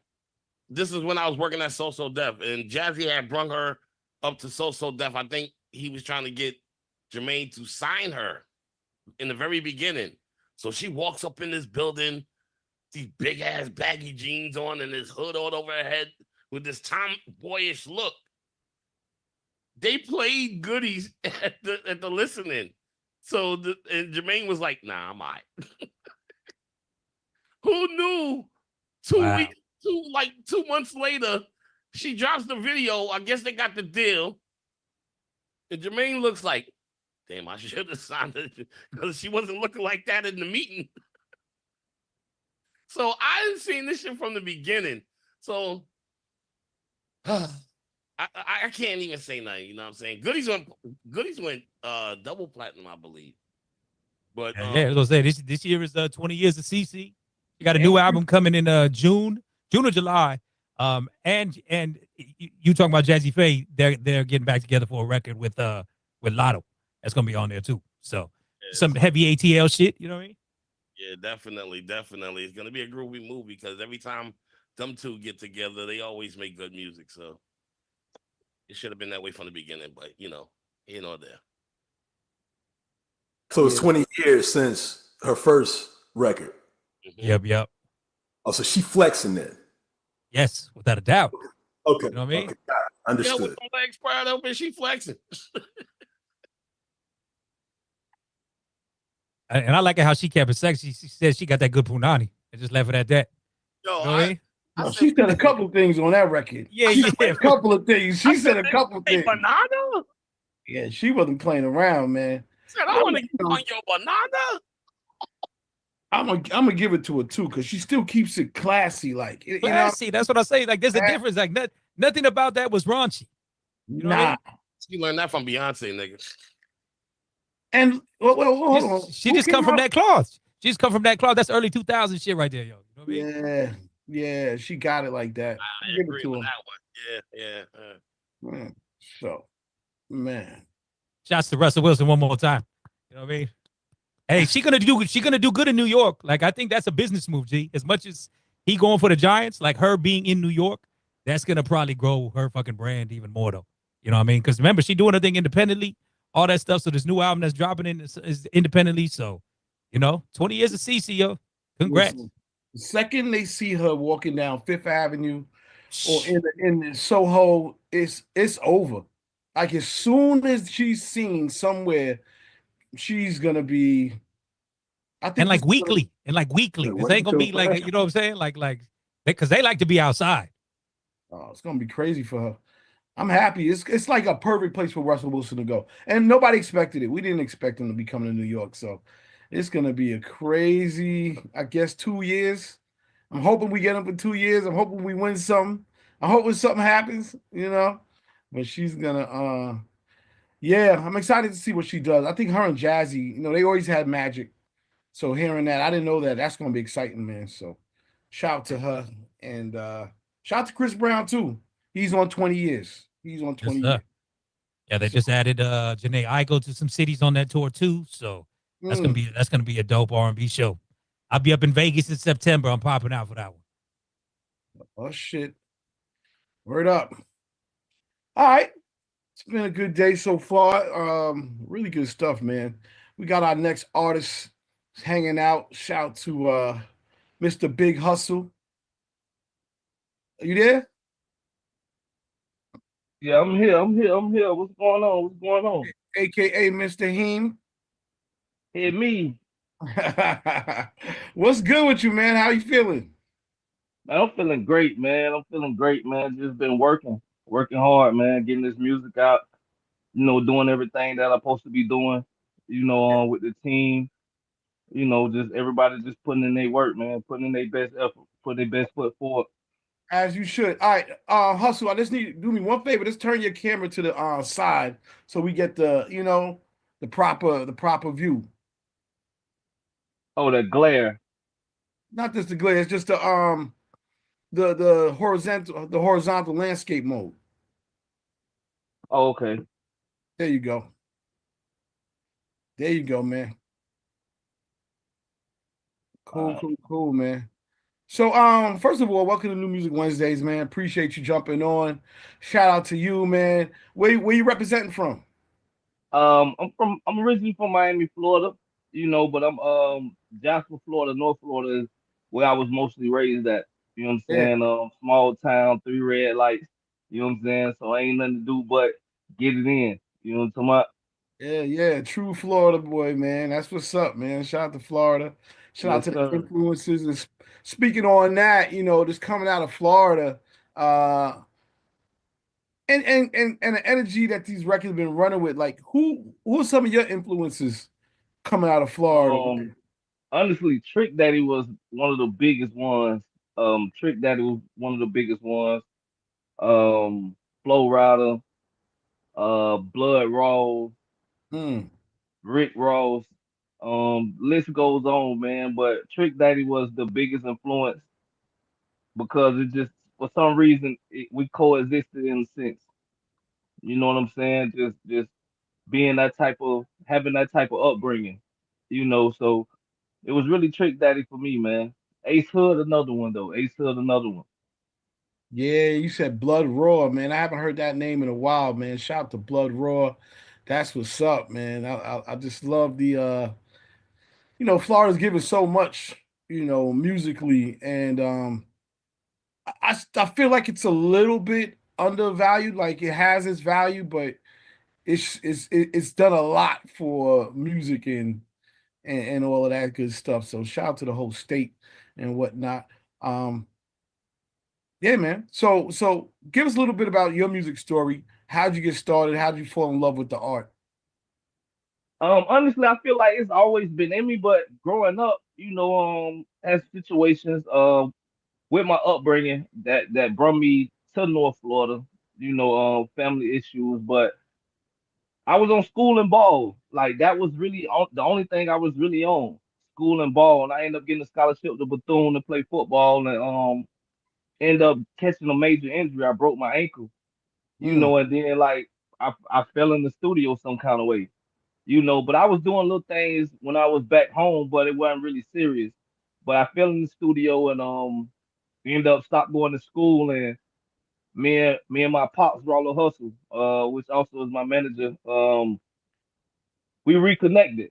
You know what I'm saying? He had just came home from, doing a little bid or whatever, and we reconnected and come to find out he been in the business for over 20 years and his background story and he just went to pushing me and he made me learn the game, took me on tours with different artists just for me to see how things go. Made me learn it the hard way. You know what I'm saying? Nothing was given to me. I earned everything. You know what I'm saying? Like he made sure of that, and I appreciate that more than anything in the world. I feel like you gotta work hard. You gotta be able to see the ins and outs of this thing instead of somebody just bread feeding you. It means more when you work for it than somebody giving it to you. And just been running ever since, man. Just been grinding and grinding. Then we had a little setback. My aunt had that raised me. She ended up getting cancer. She beat it, thank God. But I kind of fell back for a while. In the past 3-4 years, we just been building this portfolio to where it's at now. And got a couple good records right now that's out on major platforms. Ain't Real and Straight. And right now we just pushing. Just going hard as we can right now. Yeah, man, that's good, man. That's good. Talk to us about Ain't Real and what that song's all about. Ain't Real is just it's basically about to give you the true story about it. It was family and friends. It was some family and friends that was showing me that they wasn't real. You know what I'm saying? To the point that I was doing so much, giving so much or whatnot, and they weren't giving it back in return. They weren't showing it back in return, and they were showing their true colors. And it was just some of the things that they was doing, and it was like I can go one route and end up with the short end of the stick. I can go do what I know and put it on wax. So the first verse was really just talking about what's not real. Letting the kids under me and even the ones that's above me know like any situation you can get in, you're gonna have a bad apple. So make sure you weave it out because if you get put in a position to you got to stand 10, you can get stabbed in your back or you gonna fall victim to talking. Then the second verse is really, really personal. You know what I'm saying? What I was just really saying about the close family and friends that showed their hands towards me, you know, and just acting out. You know what I'm saying? So that's pretty much what that's really about. But everybody that can relate to ain't real, regardless if you've been in the streets or just been living. Period, just been through things like you. Everybody will be able to relate to that. Ain't nothing else but to play it. Let's do that, man. That's what's up. Check this out. We here with Big Hustle. The song's called Ain't Real. Ain't Real's the record produced by Tick on the Beat. On the beat. Yep. Murray, how'd you connect with him? Man, this is like I've been knowing his daddy, Rick Brown. You know, shout out to Whitfield's production. You know what I'm saying? I've been knowing his daddy. His daddy been coming around. You know, he had a something like an ice cream machine, a truck. I mean, but he got it all suited up with music because he originally from Gould, from Miami. You know, he got hella speakers in there, and he come through the neighborhood selling clothes, and he was hollering at me every time I see him. Be like, "Hey man, I see what you got going on." This was like 5-6 years ago. I see what you got going on. You know, my son, he produced. He about to graduate from Bethune or whatever, man. Come get with him.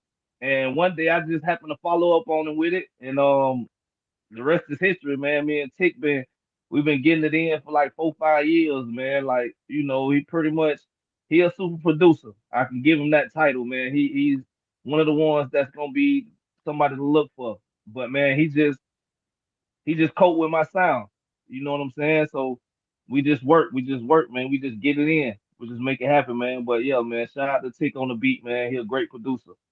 Nah, shout out to when you find a kindred spirit between a rapper and a producer, or artist and a producer. That's awesome. Yeah, it's kind of like Zaytoven and Gucci, man. I've been messing with other producers, but that been my go-to guy, man, for the past 4-5 years. Dope.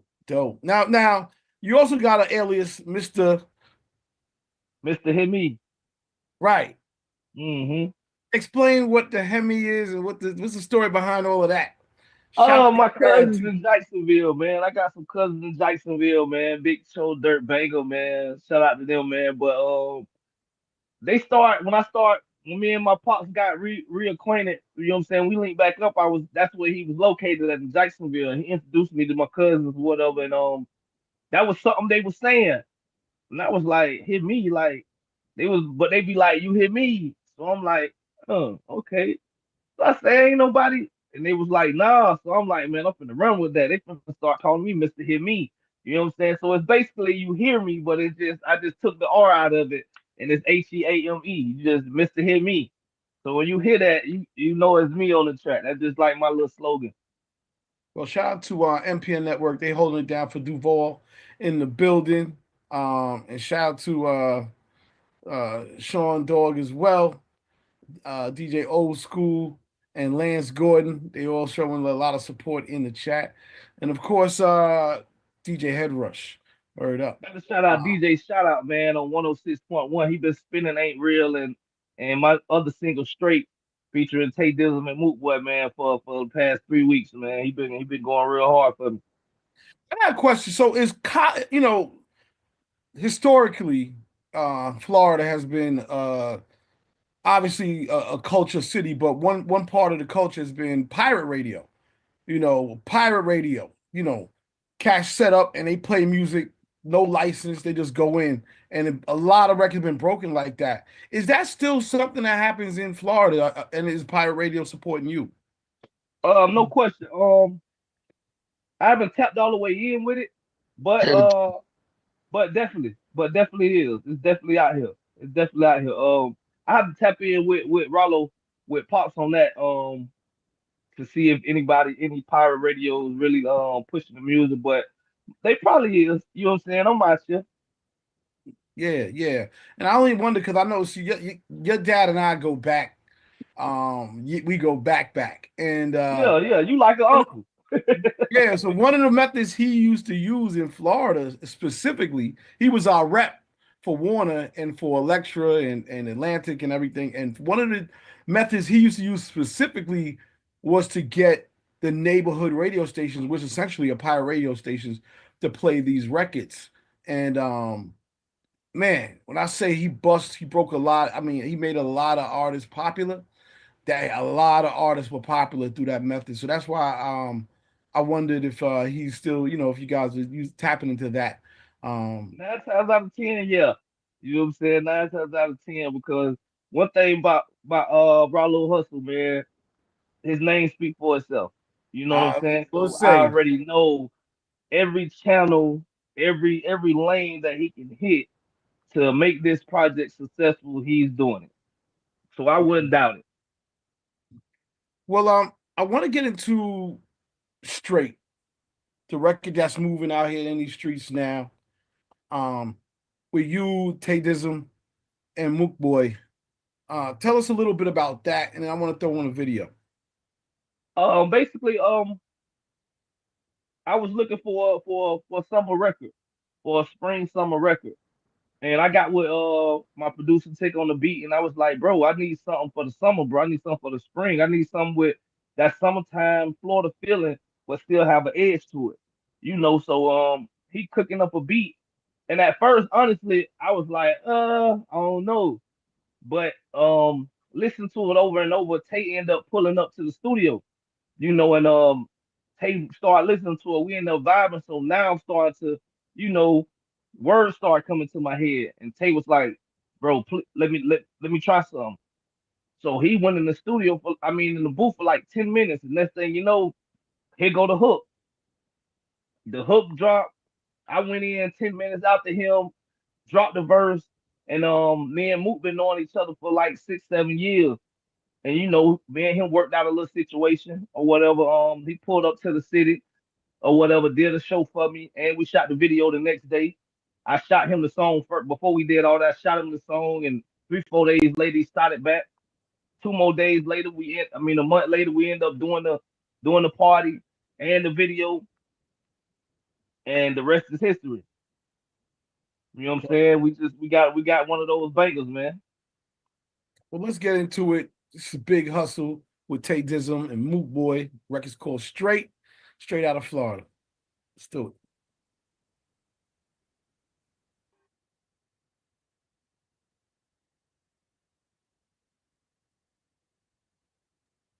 Boom, just like that. We back. Shout out to Big Hustle. You already know what it is. I see you making moves out here, my brother.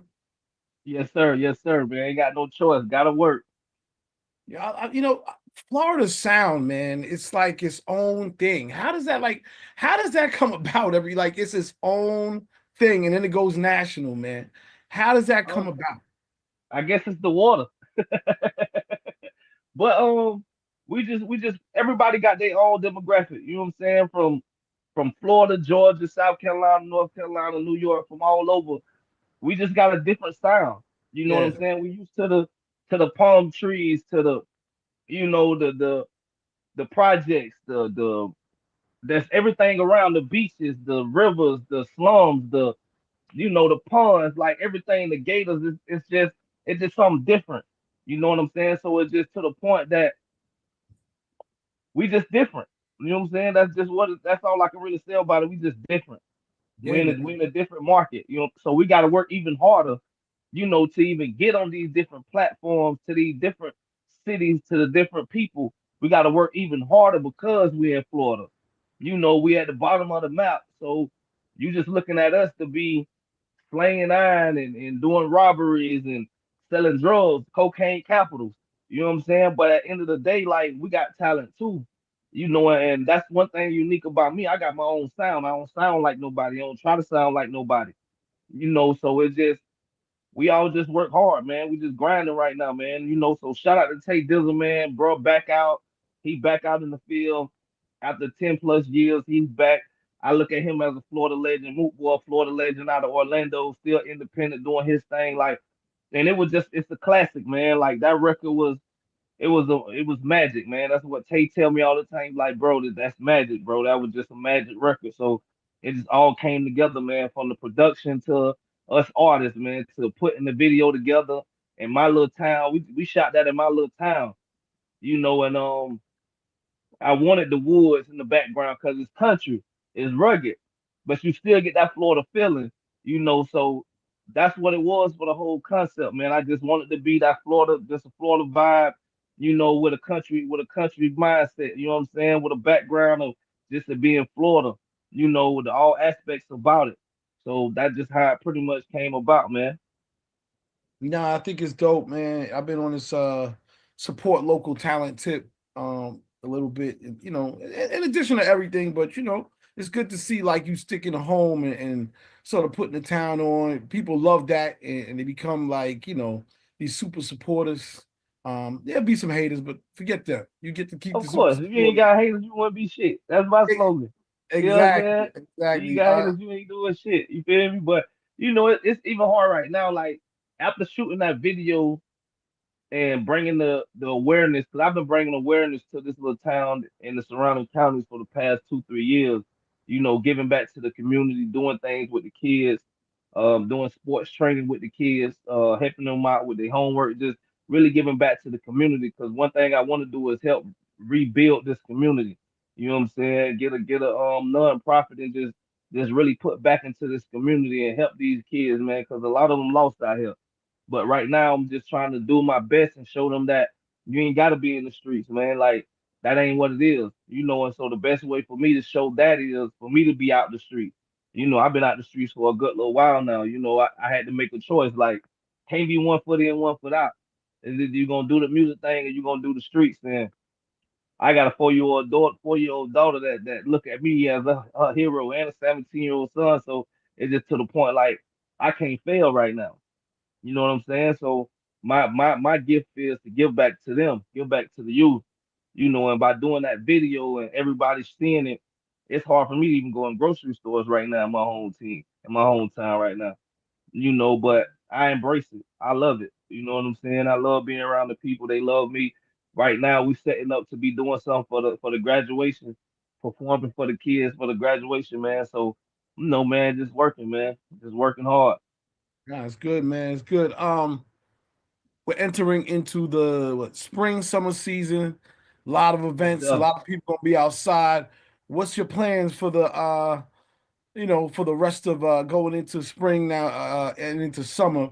Any shows, any tours? Plan on hitting any other markets? You Oh yeah, plan on doing some I'm sorry. big Go ahead. barbecues? What we got going on? This Saturday I got the guy that got the song Boots on the Ground. I got a show with him Saturday in Valdosta. Then 420 I got an event with Reality and Results. He's doing a 420 tour. I'm gonna catch the last one in Tampa, and then I got Atlanta coming up soon. Um, yeah, just really just touching every market right now, man. One of my slogans right now is F being humble. You know what I'm saying? And what I mean by that, I'm a humble person, but it's like I'm not waiting anymore. You know what I'm saying? I'm gonna be on every scene, be in every building, be on every show, everything that you can think of for me to be noticed. Cause like I said, I'm from Florida, North Florida at that. So it's hard for us. So you got to get out here and work. You know what I'm saying? You can't wait for somebody to come hold your hand. You got to go get it. And with my daddy DNA in me, I ain't got no choice but to hustle. That's why I'm big hustle. So I gotta grind. I gotta go get it. But we got a lot of things in store, man, from spring to summer to school come back in August, September. Like we got a lot, man. And I appreciate y'all for letting me on this platform to get to know who I am, man. And I'm pretty sure y'all gonna be hearing a lot more from me. Nah, no question about it. Shout out to Raymond T. He said, shout out to the Gators. Congratulations. Yeah, Get shout the out lottery. to them. Hey, Y'all they got made history, man. They is three what they got three national championships for football and four. basketball. It ain't four? No, Yeah, it's three. it's three. Okay. Yeah, I Three. want to give a shout out to Court Digger too, because Court Digger really came in when he came to Florida. We linked back up like we is CL, and he directed our traffic to do the rap economic tour. You know what I'm saying? And shout out to Rockstar Wireless, of course. You know what I'm saying? Prayer D. You know what I mean? They support us in Orlando on the tour, so we'll be doing that again at Atlanta. But yeah, he got a lot going on right now. He just got a lot going on right now. And I'm just working, taking it day by day, one day at a time. But he definitely got a real schedule ahead of him. So He ready. He built for it. You know what I'm saying? I was straight up and down, built it from scratch. Let's do this. You know what I'm saying? Supported so many artists, pushed so many artists over the years. So when he started, I had to let him know I'm serious about the music business. So when you get in it with me, you got to take everything I give to you. You got to take it and take heed to it and listen. And the rest you just can formulate and build yourself as an artist yourself. Because he was a rapper. He became an artist. He definitely entertaining. Y'all got to see him on the show. He definitely bring that energy on the show. So any platform y'all ready for, get ready. If we got some shows coming up, lock in. Because he definitely going to give you a show. Most definitely. Well said. Well said. Got a couple requests for the IG in the chat. My IG is hey Pops, you can type my IG in the chat, but my IG is underscore BIGHUSTLE, the number 88. So it's underscore Big Hustle, the number 88. You can find me on IG underscore Big Hustle, the number 88. Just write it in, pull me up. I'm gonna be there. You know what I'm saying? Follow me, I'm gonna follow you back. Whatever info y'all need from me, hit me or hit Rollo Hustle, and we'll go from there. You know, any events, anything like let's work, let's grind, man. But I want to give a big shout out to my pops, like you say, Rollo Hustle, Court Digger, my team Whitfield's production, Tick on the Beat, Rick Brown, Bernita, my wing T brother, Tate Dizzle, you know what I'm saying? Tate Dizzle done became like a brother to me. You know, also his single just dropped, Automatic, you know what I'm saying? Y'all be on the lookout for that. You know, I'm a type of person that I know we doing this for me, but it's a team effort for me. Like the whole team helped build me. Rollo been with me for the past 14, 15 years, building me into this. You know what I'm saying? And he was like, man, you know, he respect Whitfields or whatever like that, and you know they played a big part in this too. You know what I'm saying? So I'm a team player. You know, one win, we all win. So I gotta give it up for everybody that's been in my corner, been working with me and pushing me and getting me to the situation that I'm in now. So big salute to the whole team. Yeah, big shout out to DLG and my dog. Y'all got to check him out. J Reality G. He coming. You know what I'm saying? Shout Shout out out to my Teddy little brother. T. Shout out to Teddy T. You know what I'm saying? Everybody, shout out 106.1. Everybody who support the movement, because we got a movement. Courtney, CL, y'all already know how I'm rocking. I'm going full steam ahead. No stopping. No roadblocks. You already know. Yeah, definitely a shout out to DJ Wildman, Teddy T, man. Anything I done ever came out with, brother, when I became just a rapper at the point, when I was just a rapper, he was playing it.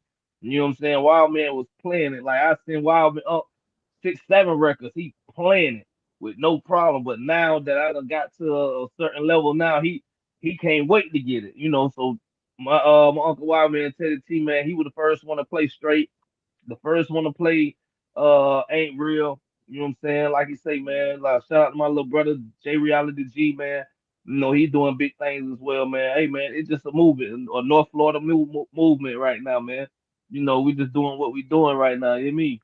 Yeah. Dog as well. Yeah. DNA Radio said idea. Try to hit up Rolling Loud. So that was one. Hit up Rolling Loud. Definitely. Oh yeah, we on that. We on everything. Like I say, man, we busting down doors right now, man. Ain't no knocking. We kicking them in. Here I am. You know. Dope. And then the other thing I was gonna say is, I mean, look, I think again that record gotta it's gonna work for Florida first, and then it could cross everywhere else, and it probably will. You know, it to me, of course, I'm gonna say try to use some of the relationships that y'all have, you know, with the Flow Riders and T-Pains, and trying to get those feature records, just to help grow the thing. But I think it's good the way it is now, man. To be honest with you, just keep pushing it. Hey, we got some features. He got a song with Jace, the lead singer of So For Real. You know what I mean? He got a lot of features coming out real soon. He already got them dropped. They get mixed and mastered, so I'll get them to you. But definitely, DJ Sean though, I see him on here. You know, he been really supporting the record well on his platform. on what's the platform? TikTok. TikTok, yeah. He definitely been supporting the record. Shout out Sean Doe. Hey, listen, that TikTok is getting a lot of love, boy. Yeah, a man. lot of records is coming through there, so good stuff. Shout out to Sean Dog. But yeah, man, thank you for pulling up, as always. And I feel like this is just the beginning. It's our first time really connecting, but don't be the a last. stranger. Yeah, don't be a stranger. This will not be the last.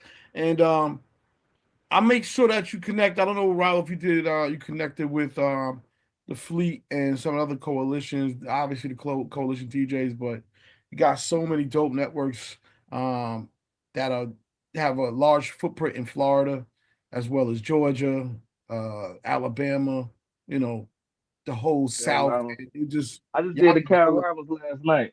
Okay, good. And just build it up. And you know how these waves come. Once they start, boy, you ain't going to be able to stop it. So we'll connect on that outside of this. But again, thank you for pulling up, man, as always. And yeah, that's what it is, man. Robert, you got anything else you want to say? I appreciate y'all for having me. Thank y'all for having me. It's just been putting in hard work pays off. And it just letting me know where I'm at right now and where I'm headed to. So I appreciate y'all for having me, appreciating the team, for being with me, rocking with me. And it's just up from here, man. It's just up from here. Y'all, this ain't the last y'all heard of Big Hustle. No doubt. Big Hustle in the house. We're going to play a record and come on back. Make sure to follow him. And if you need drops, if you need anything related to Big Hustle, hit up Rollo. Rollo, leave your information. And again, we're going to play a song, come back. New Music Wednesdays. Check it out.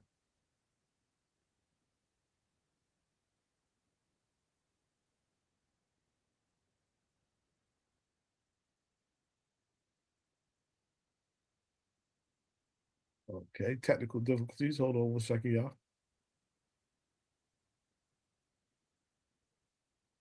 Hold on one second.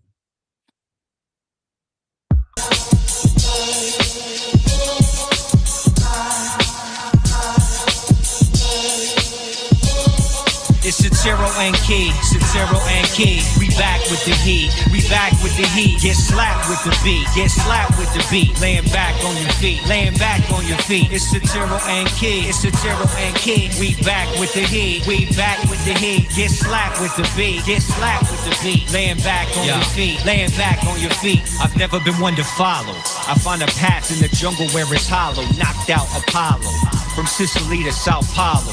Always serenade the model, heartbreak gelato. The truth is too hard to swallow. I never coddle, put the gear in full throttle. I'm energized by these rhymes and the grind always goes on my mind and control all the time. I turn the corporate ladder into an elevator, accelerated the speed, see no time to celebrate it. I'm moving on to the next win, winning battles while you texting, pass you at the intersection, see you in my reflection. I'm great with directions, never break protections, let's make connections, got great selections, always paint perfection. Always paint perfection. It's Satiro and Key, Satiro and Key. We back with the heat, we back with the heat. Get slapped with the beat, get slapped with the beat. Laying back on your feet, laying back on your feet. It's Satiro and Key, it's Satiro and Key. We back with the heat, we back with the heat. Get slapped with the beat, get slapped with the beat. Laying back on your feet, laying back on your feet. I see the sheep roaming this earth, waiting in long lines. You keep trying to catch up, it's all Hines. I'm the ace, this my base, yeah, you saw the signs. Keep following comments, I follow science. I lead the pack of lions. Go ahead and form your little alliance. These hyenas need a moment of silence. I've been spitting the truth, you never see me lying. Keep holding the torch until it's done firing. And one-on-one, I'm Jordan and you're Byron. I heard Chick-fil-A's hiring. My pleasure, keep it spicy. On Obama with the iced tea. You wanna be like Mike, I wanna be like me. You'll never find a rapper quite like C. C to the I to the T, from the chi to the C. Produced by Kia Vinci.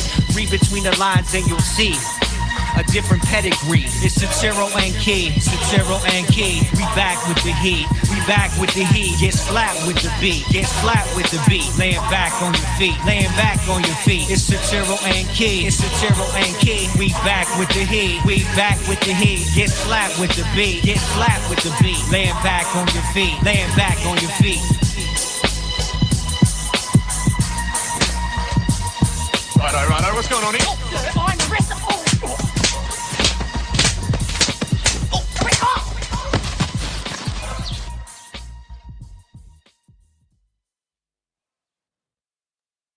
All right. A couple of new joints you already know. Shout out to Queen B, who gave us the first one. And of course, shout out to Quantum, who gave us the second one. Queen. Yes, that was Cameron Covey. He's a singer-songwriter.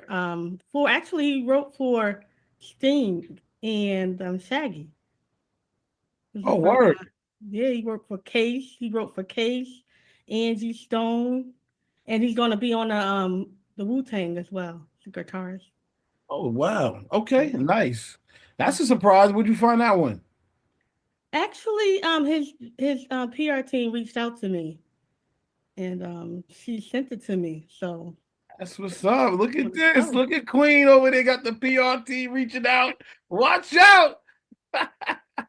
That's what's up. That's dope. That's great. Okay, nice. And then Quantum. Yeah, that was this cat named Satiro. His name of that track was called Slap. He sent that over this past week, and shit, I thought that shit was fucking slamming. Yeah, so that would definitely be in rotation on Quantum Leap Radio. Nice. I'll just say, look how far we've come. Now we got PR reaching out. This is great. People's record coming, inbox getting filled up. It's a beautiful thing, man. I love it. I love that we can share. All right. So that being said, we missed a record last week. It's actually a video. I'm going to cue it up. We're going to get into that. If anybody else got something that we missed, something new that's dope that we should play, none of your friends trash. We don't want to hear it. But if it's dope and y'all think it's worthy, for sure, let's rock out. We got to 7 o'clock. We might well play some records, right? Heck. But let's keep it fly. You know what I mean?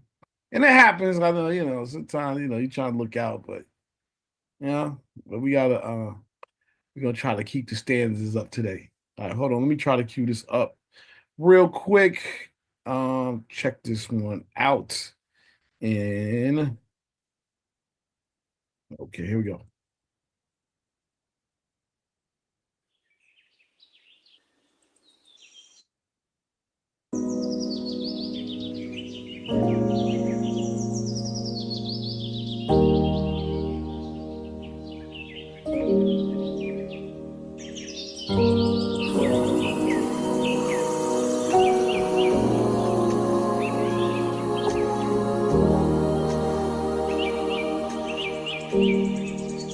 We don't get distracted by the thorns and thistles when we climax, and I can hear the horns and whistles too. I just wanna play in your garden, babe. It feels like eating when I'm in you.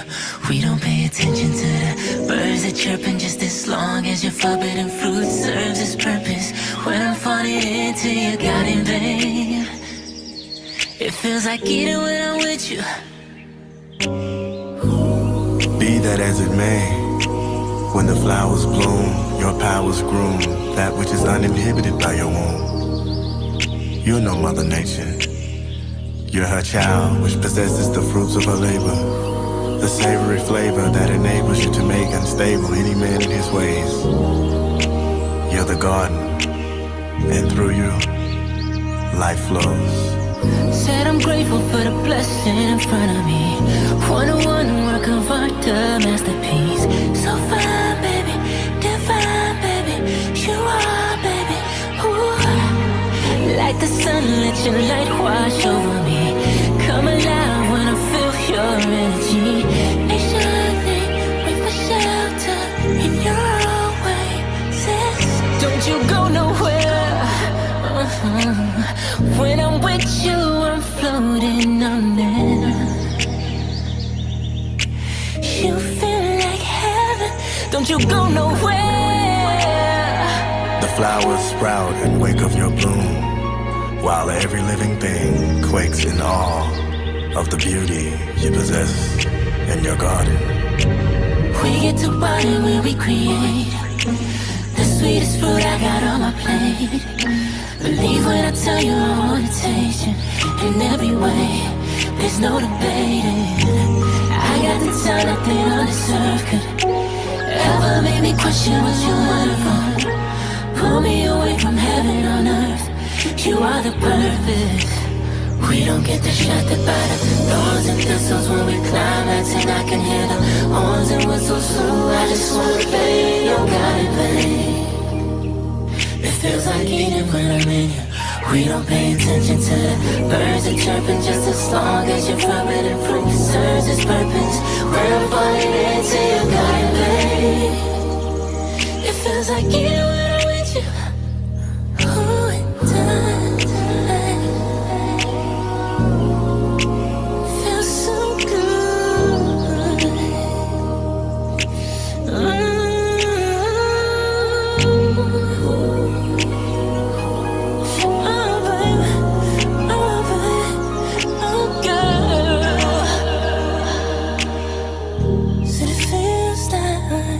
It's electrifying like socks on carpet. If you dripping from your fountain, don't clean it up. Just let me walk on water. I wanna slip and slide inside of your grip, and I get the stick and pride. You came from my rib cage so I can float in your riverside. I need you, babe. Let's come to a numb and then get the feeling back. Let's do it to death and be necrophiliacs. You a flower, you meant for this. Open your two lips and take pictures. Look at the photos I synthesis. You driving for speed and impetus. From the root to the fruit, when you sprout, it's about if I can pull out of your house or get seeds doused on your blouse. I want you to watch me like shampoo, but under one condition. This sex pose I write about, gon' make it a composition. I excuse things in your honor, beg your pardon for you. Euro step to your hole, you gon' think I'm James when it hardened for you. Lick on your lily and get lost in your dandelion. Don't need words to say how I'm feeling, we pantomiming, I'm analyzing. I want the birds to get witness, I want the serpents observing, I want the clouds to part to symbolize me working your curves. I need adulation from nature, I give thanks to our maker for putting us in line and making our bodies adjacent. I need elephants playing trumpets and the roosters to crow. I need bees spinning your nectar, I need tulips to grow. I want it all, I want it all for you.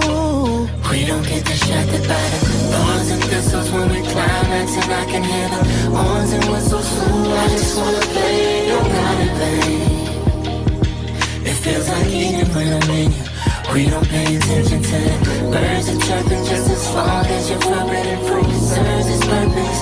We're falling into your God in vain. It feels like eating when I'm with you. Said it feels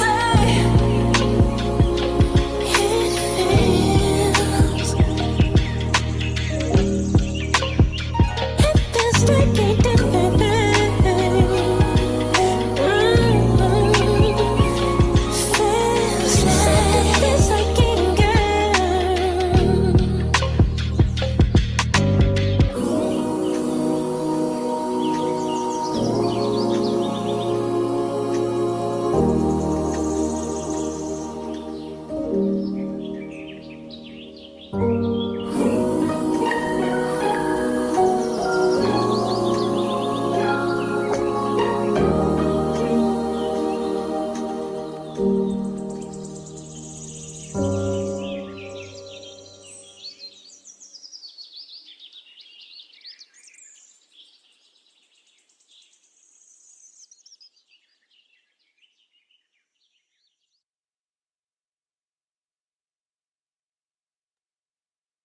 Oh, the full record. That was nice though.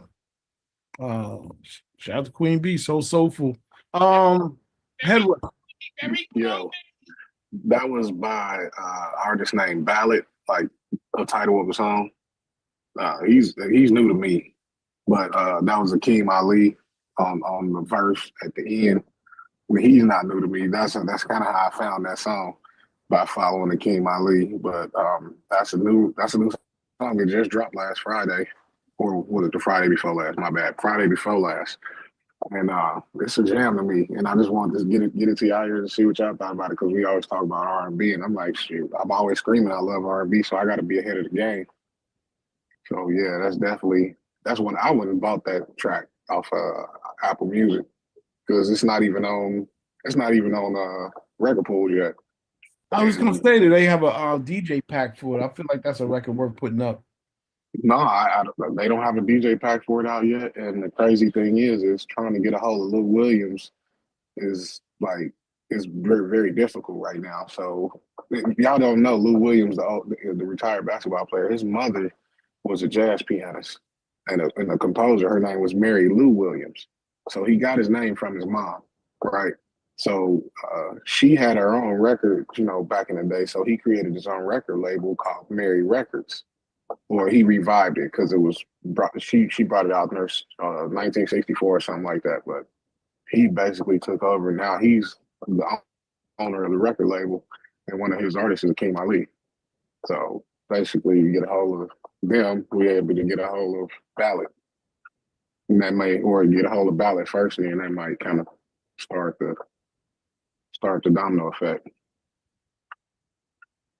Yeah, but that's just one of them songs. I listen to music all day while I'm working.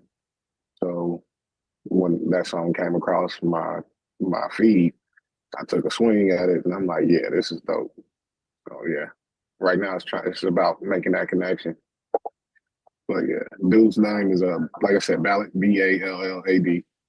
His Instagram is Mr. Love Ballad. So he's known for singing R&B songs and doing things like that. So yeah, something new, something fresh. Yeah, ask him for the DJ pack whenever you get a chance. That's what's up. On it right now. Okay, dope. Let's play a couple more joints. Let's check out. Where is it at? Hold on 1 second. Let me find both of these records. So, all right, I'll play this one and then I'll pull up the second one. Here we go. Oh wait. 1 second, guys. Let me just get it back together over here. Okay, 1 second. Here goes the setup. I guess it's like, I don't know if I got too many apps open. Everything's moving slow, but we're gonna get it right. All right, check it out.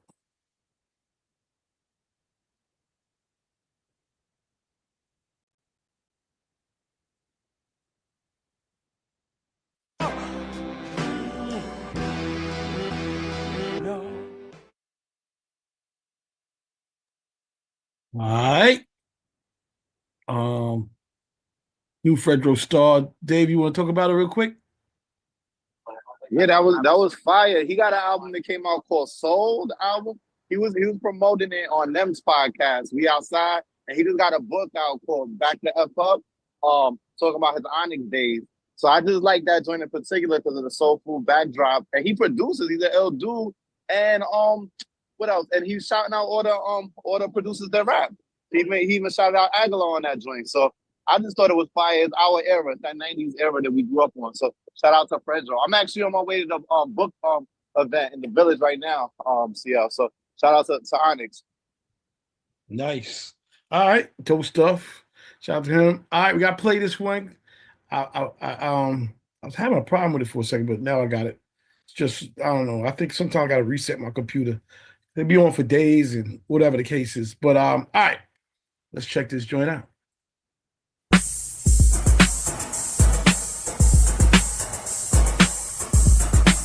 Hey yo, C-Style, rock that, it's homie.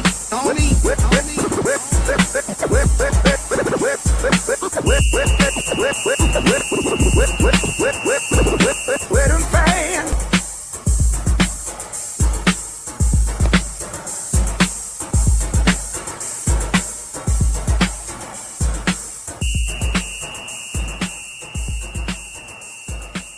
That's done by our very own DJ C Styles, the monster. Hey man, this kind of keep. Hey, hold on, baby. Hold on. That was a groovy movie, baby. Hit you with your own line, bro. That was hard. I ain't gonna front. I appreciate you. You know, we got to keep the groovy movie train going. You know how we do it. Yes, sir. Hey, I like the fact that you had the whistles in there because I could see. I used to skate back in my heyday at one point in time. I could just see the skaters making the train around the rink, and the ringleader got the whistle.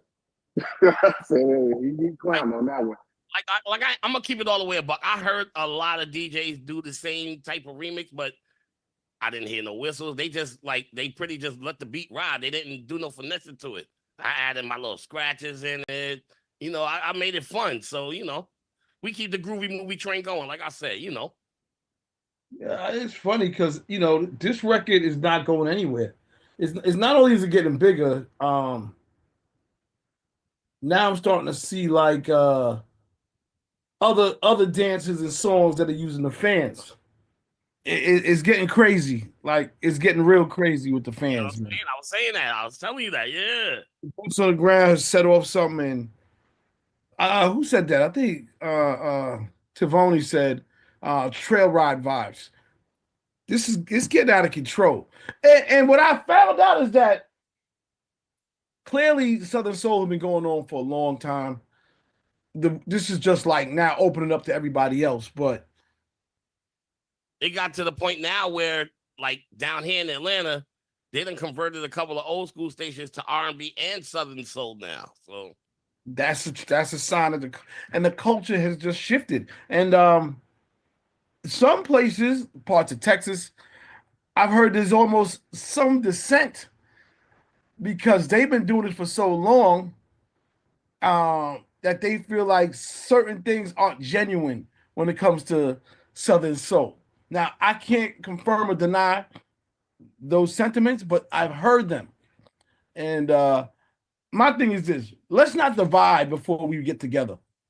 You know what I mean? The joint popping, everybody's aunties, cousins, moms, uncles is going to the dance floor together, trying to do line dancing. Some got fans, some got handkerchiefs. It's great to see, man. All over the place. It's a good look. All over the place. By the way, it's bringing people back to the dance floor, bottom line. I was just going to say, it's not even a color thing. I seen every ethnicity going and do. Fan sales are going through the roof. They got fans that light up, fans that got stones on them. It's crazy. Got a lot of people out here that's doing custom-made fans with their names on it. They little dance crews now. They got a line dance crews. All that shit now. It's like this is what I'm saying, and that's what it's like $1 billion business that's now booming.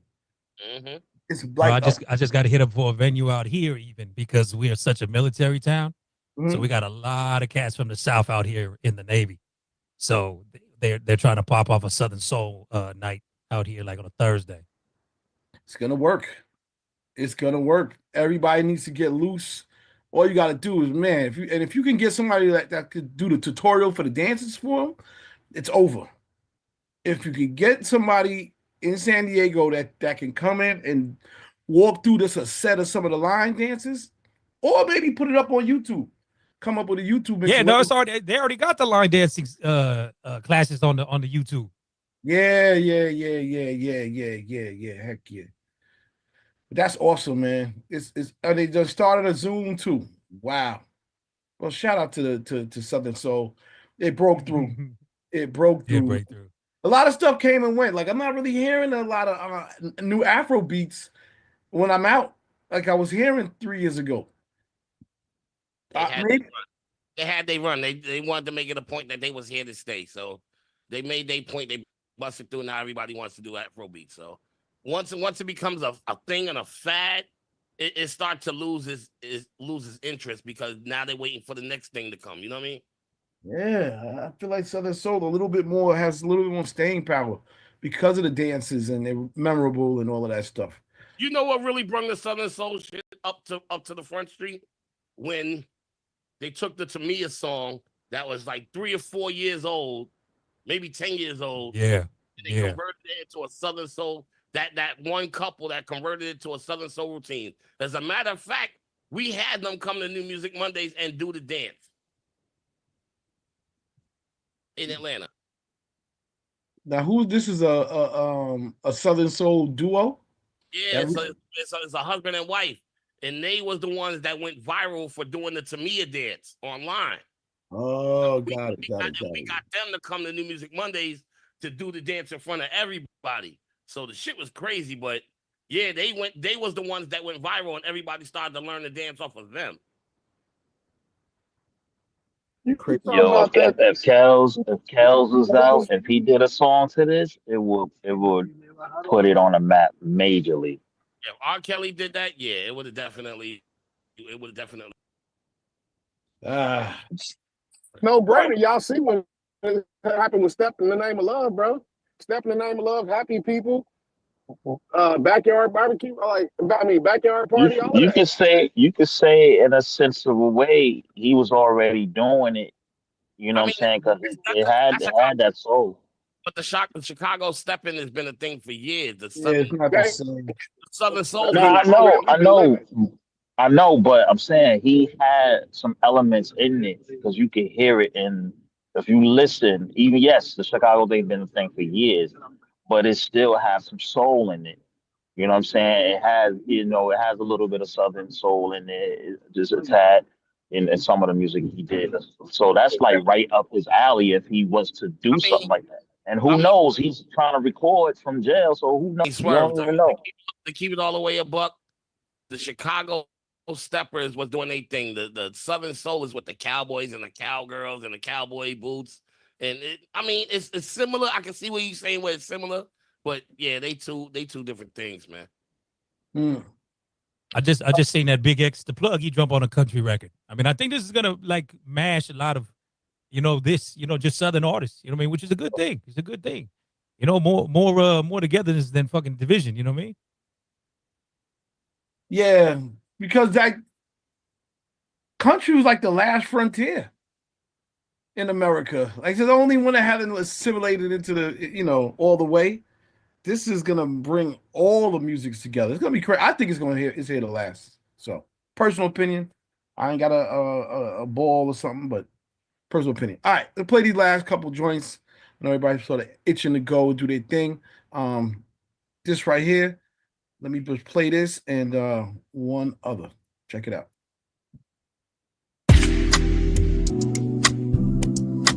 Clueless Plug made this beat.